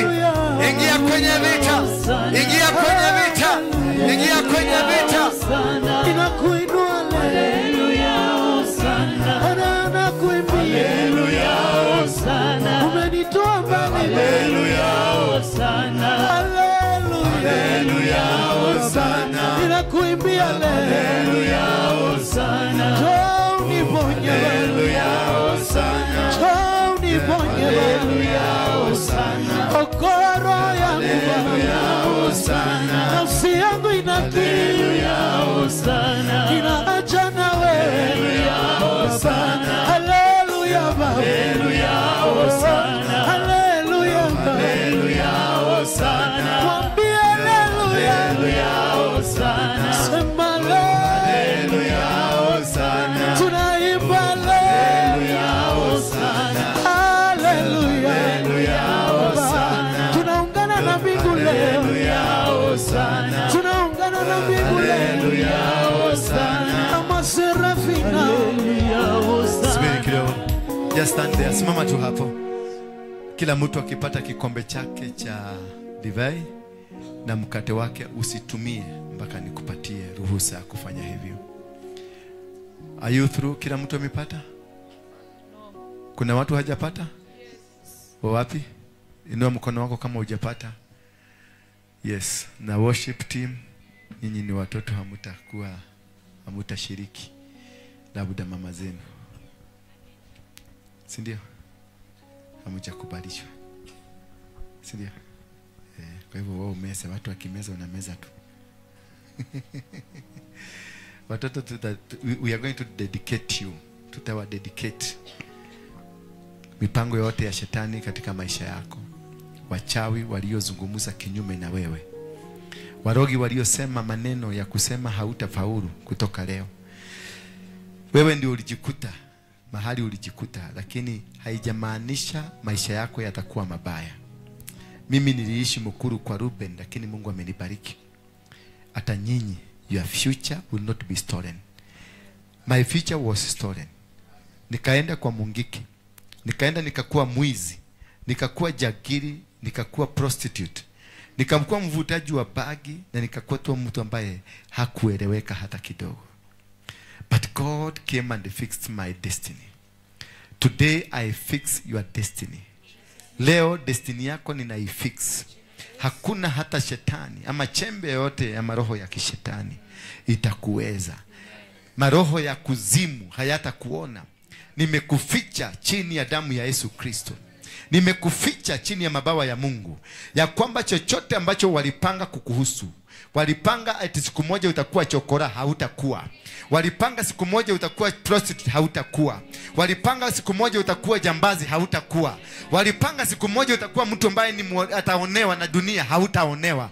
Mtakuwa watu wabarikiwa, mtatajirika, mtakuwa wachungaji, mtakuwa watu wa viongozi, mtafanikiwa kwenye nyanja mbalimbali. Wachawi hawatawaona, waganga hawatawaona, Illuminati hawatawaona, Freemason hawatawaona. Mumefunikwa na damu ya Yesu Kristo from now and forever. Amen. Your destiny will never be stolen by anybody. They will never exchange your destiny. Your destiny will go as God planned. Praise be the name of God. Inua sadnini yako juu, hiyo kikombe chako na mkate wako. Baba, nimesimama mbele yako hapa katika madhabahu haya. Umetufundisha jinsi ya kupambana na kujua na kupambanua jinsi wachawi walivyofanya, jinsi wachawi walivyobadilisha destiny zetu. Kule wako wanataja majina yetu, wameweka majina yetu kwenye vioo, wanatuona na wameona destiny zetu. Wanajaribu kubadilisha our destiny. Wanajaribu kubadilisha our destiny. I decree and declare, hapa kuna mama, hapa kuna baba, hapa kuna mtoto, hapa kuna mwanaume, hapa kuna mwanamke. All they are representing the entire world. Wameakilisha dunia mzima, wameakilisha taifa la Kenya, wameakilisha kila mtu. Hapa tukideclare Na tukisema tunapokunywa divei hii na tunapokula mkate huu, divei ambao ni damu ya Yesu na mkate ambao ni mwili wa Yesu, na alituambia tufanye hivi kwa kumkumbuka wakati alibadilisha destiny zetu ambazo zilikuwa zimeibiwa, akaturudisha kwako. Tunaenda kukunywa damu hii, tunaenda kukula mkate huu ambao ni mwili wa Yesu, kuregesha destiny zetu, kuregesha destiny za Wakenya, kuregesha destiny za watu wa dunia, kuregesha destiny za kanisa, kuregesha destiny za biashara, kuregesha destiny za maisha yetu, kuregesha destiny za baba zetu, kuregesha destiny za ndoa zetu, kuregesha destiny za huduma zetu kutoka leo, in the mighty name of Jesus. Kutoka leo, in the mighty name of Jesus. Oh Kenya, hear the word of God. Oh Kenya, hear the word of God. Oh Kenya, hear the word of God. Ya kwamba Kenya, the destiny of Kenya, the destiny of Kenya, the destiny of Kenya, ya wazee, ya kina mama, ya kina baba, ya wavulana wasichana, ya watoto wa kiume na wa kike. Our destiny, the economy of Kenya, the politics of Kenya, the businesses of Kenya, the destinies will never be changed. Mapepo yanayobadilisha destiny ya Wakenya, kutoka sasa twasambaratisha kazi zenu. Kutoka sasa tuachilia kuchanganyikiwa, tuachilia kuchanganyikiwa. Muchanganyikiwe, wachawi wachanganyikiwe, warogi wachanganyikiwe, waganga wachanganyikiwe, eliminati wachanganyikiwe. Tunatoa dhabihu hii ya kuchanganya, ya kuharibu mipanga yao. Wanasiasa ambao wameenda kuuza Kenya wachanganyikiwe. Walionunua Kenya wanataka data ya afya ya watu wa Kenya. Tumekansel katika jina la Yesu Kristo. Iwe ni rais wa Kenya, iwe ni waziri, iwe ni mwanasiasa, iwe ni mtu wa dini, iwe ni mwananchi wa kawaida, hakuna atakaye badilisha destiny ya Wakenya. Kenya is a great nation. Kenya is a powerful nation. Kenya is a portal for the glory of God. Kenya is a portal for the glory of God. As we partake the blood of Jesus, as we partake the body of Jesus, we declare and decree the destiny of Kenya. Today, the 7th of December 2025, I fix the destiny of Kenya, of the prosperity, of greatness, business people, politicians of great stature, religious people of great stature. Kanisa la Mungu lisimame. Madini hizi zingine zote zikanyagiwe chini. Dini zozote ambazo hazimtambui Yesu zikanyagiwe chini, in the mighty name of Jesus. Waislamu hawataleta vita Kenya venye wameleta Tanzania. Hakutakuwa na mgawanyiko wa kidini, hatutakuwa na mgawanyiko wa kisiasa. Kenyans will never shed blood because of politics. Kenya will not shed blood because of poverty. Wakenya hawatauzwa kwa devil worshippers, kwa madhabahu ya shetani, kwa sababu wamekosa chakula. Kenya ni nchi kubwa. Njaa haitakuwa Kenya, umaskini hautakuwa Kenya. Our children will be blessed. Our children, na sisi, we shall conquer the world. We shall pursue. Tutatembea, traverse the entire world, conquering the world, from East Africa to Africa, to Europe, to Asia, to America, to Australia. We shall conquer. Kenya, you Kenya, Kenya, the motherland, the cradle of mankind, the center of man, the Garden of Eden, Zion, found in Kenya, the cradle of mankind, the seat of God. We are here to tell you, Kenya, your children will prosper in the world. Your children will conquer the world. Your children will succeed wherever they go. Your children will never be exchanged. Hawatabadilishiwa destiny zao.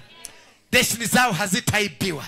Wewe Kenya, uzao wako utaishi kubarikiwa. Wewe Kenya, uzao wako utashinda mahali popote wataenda. Uzao wako utapata sifa. Wewe Kenya, maradhi hayataingia, confusion haitaingia Kenya. Watoto wako Kenya wanaoitwa wa Kenya wataitawala dunia. Wewe Kenya ni mbarikiwa. Wewe Kenya ni mshindi. Wewe Kenya ni mfanikiwa. Katika jina la Yesu Kristo. Moja aseme amen. Sasa katika jina la Baba, la Mwana na Roho Mtakatifu, sasa tumeze mwili wa Kristo kisha ukunywe damu yake Yesu. In Jesus' name, receive now the anointing. Receive the favor. Watu wanafunguliwa. Destiny zimeachiliwa sasa. Destiny zimeachiliwa. Walikuwa wameiba destiny yako, imerudishwa. Walikuwa wamesema hautafaulu, sasa utafaulu. Walikuwa wamesema utafanikiwa, sasa utafanikiwa. Walikuwa wamesema utashindwa, hautashindwa. Wewe ni mshindi. Tuimbe wimbo wa ushindi. Tuweke wimbo wa ushindi. Celebrate, celebrate, celebrate Jesus Christ. Sasa tuimbe sana, tuimbe sasa. Ushindi wa Bwana, jina la Yesu ni ngome imara. Nasherehekea ushindi wa Bwana. Haleluya. Jina la Yesu ni ngome imara. Oh, tunasherehekea upendo wa Bwana. Jina la Yesu ni ngome imara. Tunasherehekea ushindi wa Bwana. Jina la Yesu ni ngome imara. Oh, tunasherehekea upendo wa Bwana. Jina la Yesu ni ngome imara. Tunasherehekea ushindi wa Bwana. Haleluya. Jina la Yesu ni ngome imara.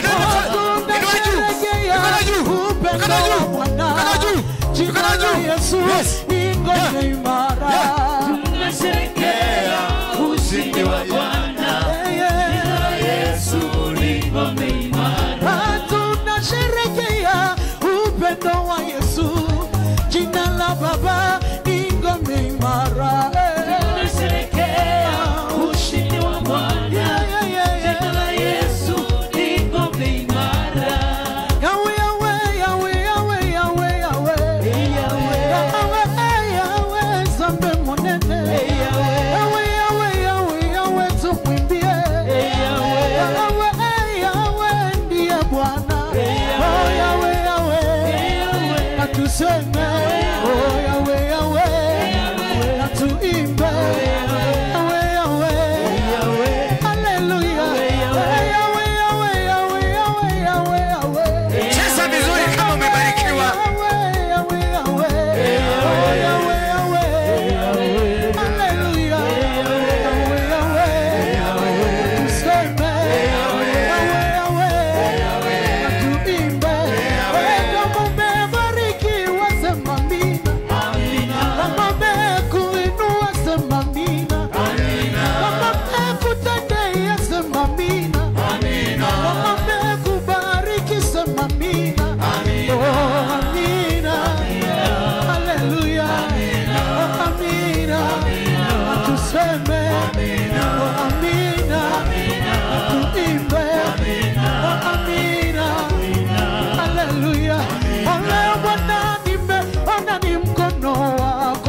Leo Baba nimeona mkono wako. Leo Bwana nimeona ukiniinua. Leo Bwana nimeona mkono wako. Leo Bwana nimeona ni mkono wako kwangu. Leo Bwana nimeona mkono wako. Leo Bwana nimeona ni mkono wako kwangu. Leo Bwana nimeona mkono wako. Peperusha mikono yako namna hii. Twende.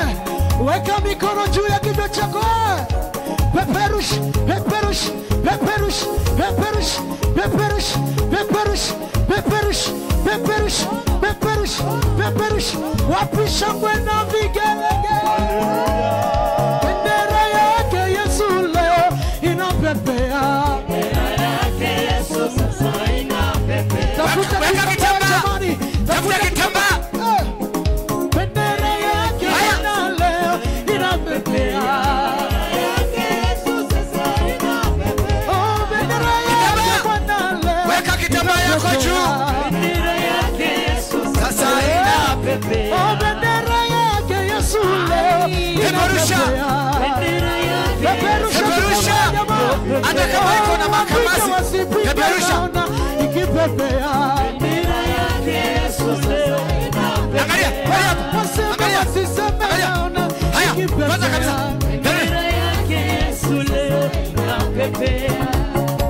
Haya, peperusha sasa. Peperusha. Peperusha.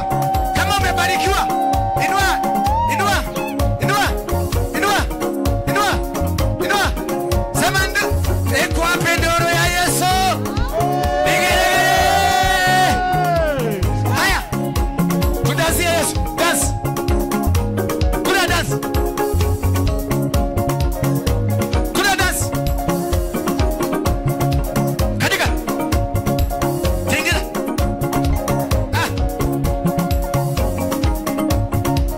Angalia, niangalie venye nacheza. Cheza. Cheza. Cheza. Cheza. Cheza.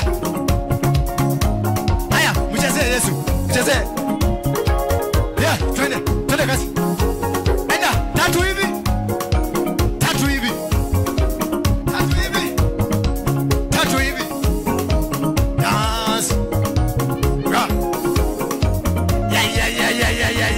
Ya. Watu wanafunguliwa. Unajua venye una dance ndio unafunguliwa. Ukidansi vizuri mbingu inafunguka. Wachawi, kama wewe ni mchawi usidance. Kama wewe ni mchawi usidance. Hilisi itaanguka. Lakini kama unajua hauna hilisi, tingiza vizuri tu. Twende tu. Tembea, tembea, tembea. Tembea. Tembea. Tembea. Roho Bwana anashuka. Tembea. Unafunguliwa. Wanafunguliwa. Destiny zinarudishwa. Destiny zinakuja. Walikuwa wameiba elimu yako. Walikuwa wameiba ndoa yako. Walikuwa wameiba huduma yako. Mtoto wako alikuwa afya yake imechukuliwa. Ya hiyo imerudishwa. Haya haya. Biashara. Watu wa biashara. Ndio hiyo biashara inarudi. Ndio hiyo biashara inarudi. Waliiba biashara. Ndio hiyo naona ikirudi. Inarudi ndio hiyo. Haya. Pokea, hebu pokea biashara. Inua hivi, inua hivi. Fanya hivi. 1 2 3.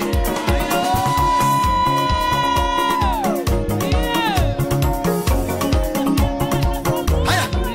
Watoto wetu walikuwa hatima zao zimeibiwa. Walikuwa wamechukua hatima zetu za watoto. Ndio unaona hata masomo ya mtoto haikui mzuri. Haya, chukua.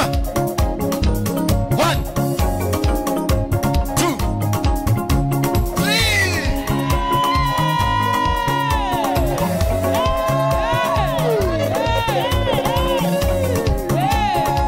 Favor.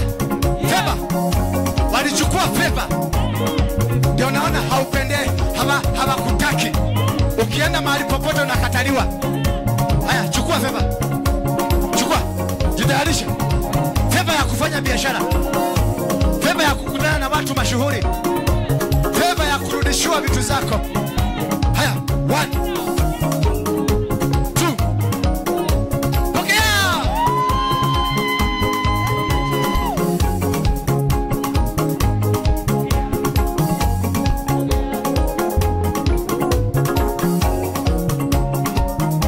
Afya yako ya kihuduma walinyakua, wakaiba, wakachukua, walitaja majina ya familia, wakataja brother yako, wakampiga na stroke, wakampiga na magonjwa, wakampiga na vitu vingine.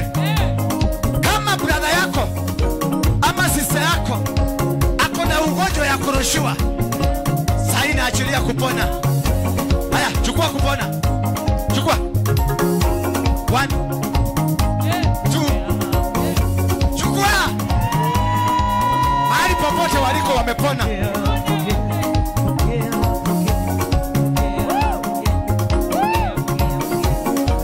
Sasa walichukua vipawa zako. Vipawa, the gifts of the Holy Spirit. Walikuwa wamezipima. Ndio hizo zinakuja sasa. Malaika wa mbinguni wameteremka, wako nazo. Sasa pokea. Pokea. Sasa 1 2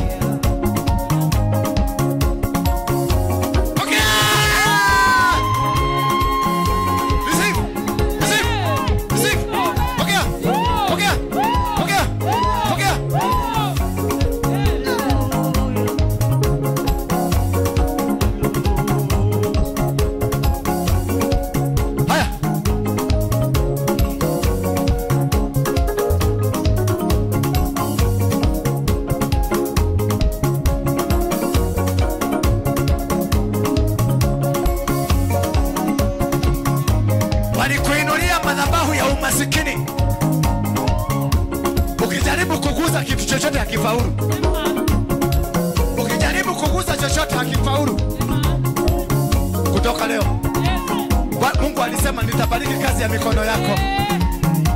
Deuteronomy chapter number 28 from 1 mpaka 14 inasema ukimwamini Mungu, umtegemee, ukuwe faithful, hizi baraka zote zitakufuata.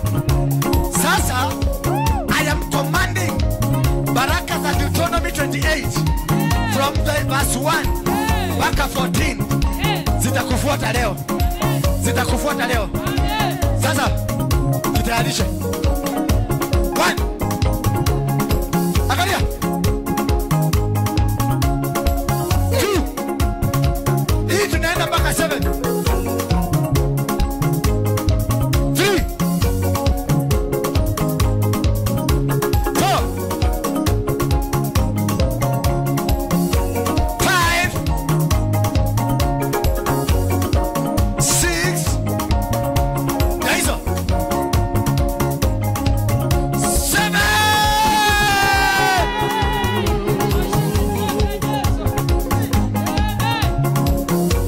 Bless you, bless you, bless you, bless you, bless you, bless you, bless you, bless you, bless you, bless you, bless you, bless you, bless you, bless you.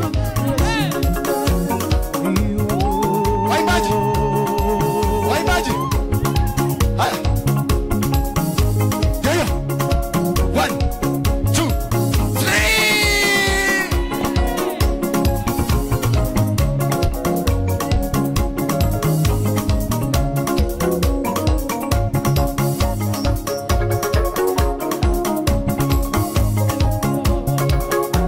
Wangapi wanataka kusafiri ng'ambo? Ng'ambo. Watu wanataka kwenda ng'ambo. Sasa kanisa tutabaki na nani? Inua mikono juu. Mungu ataleta wengine.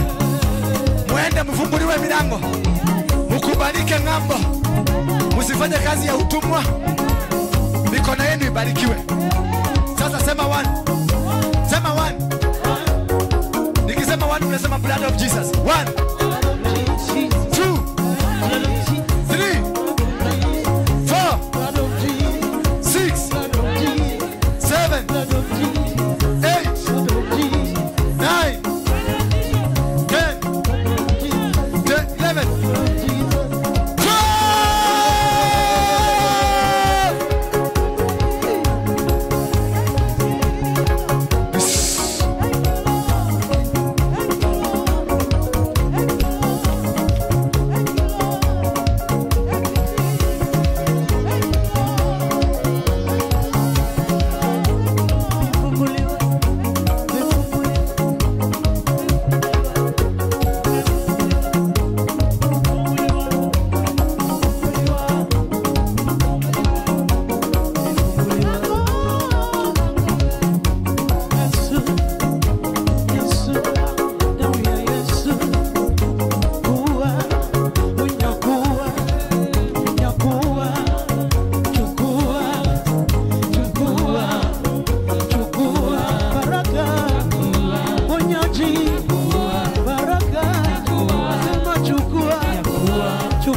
Upokea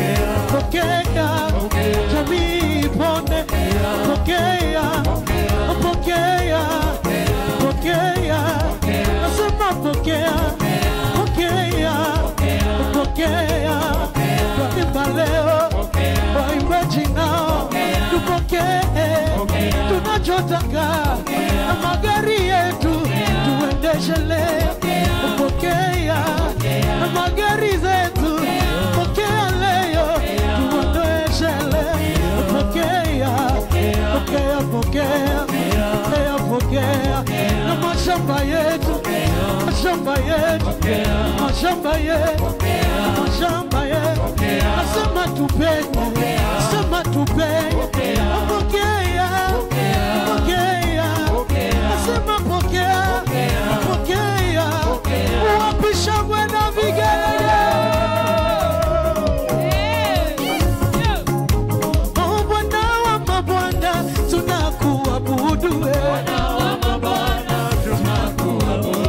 Mungu mwenye nguvu, tunakuinua leo. Bwana wa mabwana, tunakuinua wewe. Mungu mwenye nguvu, tunakuchezea wewe. Oh Bwana wa mabwana, tunakuimbia wewe. Oh tunakuabudu Baba, Baba tunakuinua leo. Tunakuchezea Baba, tunakuinua leo. Oh tunakuabudu Bwana, tunakutukuza Yesu.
Mikono yako kwa Yesu. Peperush, peperush, peperush, peperush, peperush. Tingika kidogo kwa Yesu jamani. Peperush, peperush, peperush, peperush, peperush, peperush, peperush, peperush. Osana, Osana, Osana, Osana, Osana, Osana, yo yo yo. Osana, Osana, Hallelujah, Hallelujah. Tunakuimbia, Osana, wewe ni Mungu. Osana, Hallelujah, Osana, Hallelujah, Osana, Hallelujah, Osana, Hallelujah, Osana, Hallelujah, Osana, Hallelujah, Osana, Hallelujah.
Bwana, Bwana, ni Bwana. Wapi makofi mazuri kwa yeye? Oh, the other God, they are the works of men, and you are the most high God. There is none like you. Oh, the other God, they are the works of men, and you are the most high God. There is none like you, Jehovah. You are the most high. Weka mkono moja namna hii. Sema yeye ni most high God. Twende.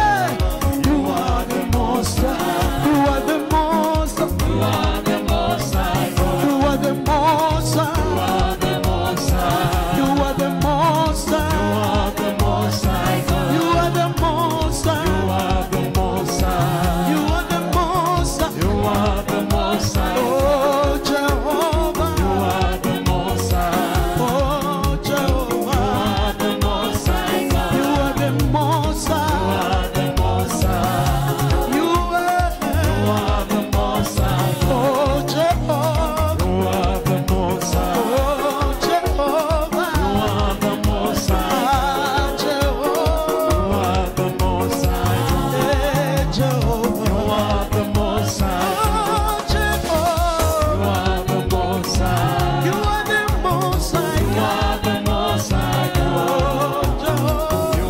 the most high. You are the most high. You are the most high. You are the most high. You are the most high. You are the most high. You are the most high. You are the most high. You are the most high. You are the most high. You are the most high. You are the most high. Oh, Jehovah. You are the most high. You are the most high. Oh, Jehovah. You are the most high. Hallelujah. Fanya hivi. Ndio hivi. Yeah.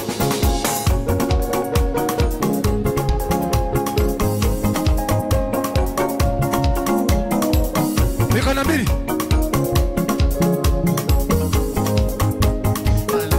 Hallelujah. Amen. Thank you. And now may the grace of our Lord Jesus Christ and the love of God and the fellowship of the Holy Spirit be with us now and forevermore. kwa wale wa deliverance tukutane hapa 4. If you feel haujaguzwa, lakini ukisikia Mungu ameingia ndani yako nyumbani, lakini ukisikia bado unatajia kitu kingine, tukutane hapa for that, exactly for that. God bless you for now. God. Bethel Clouds TV, empowering lives.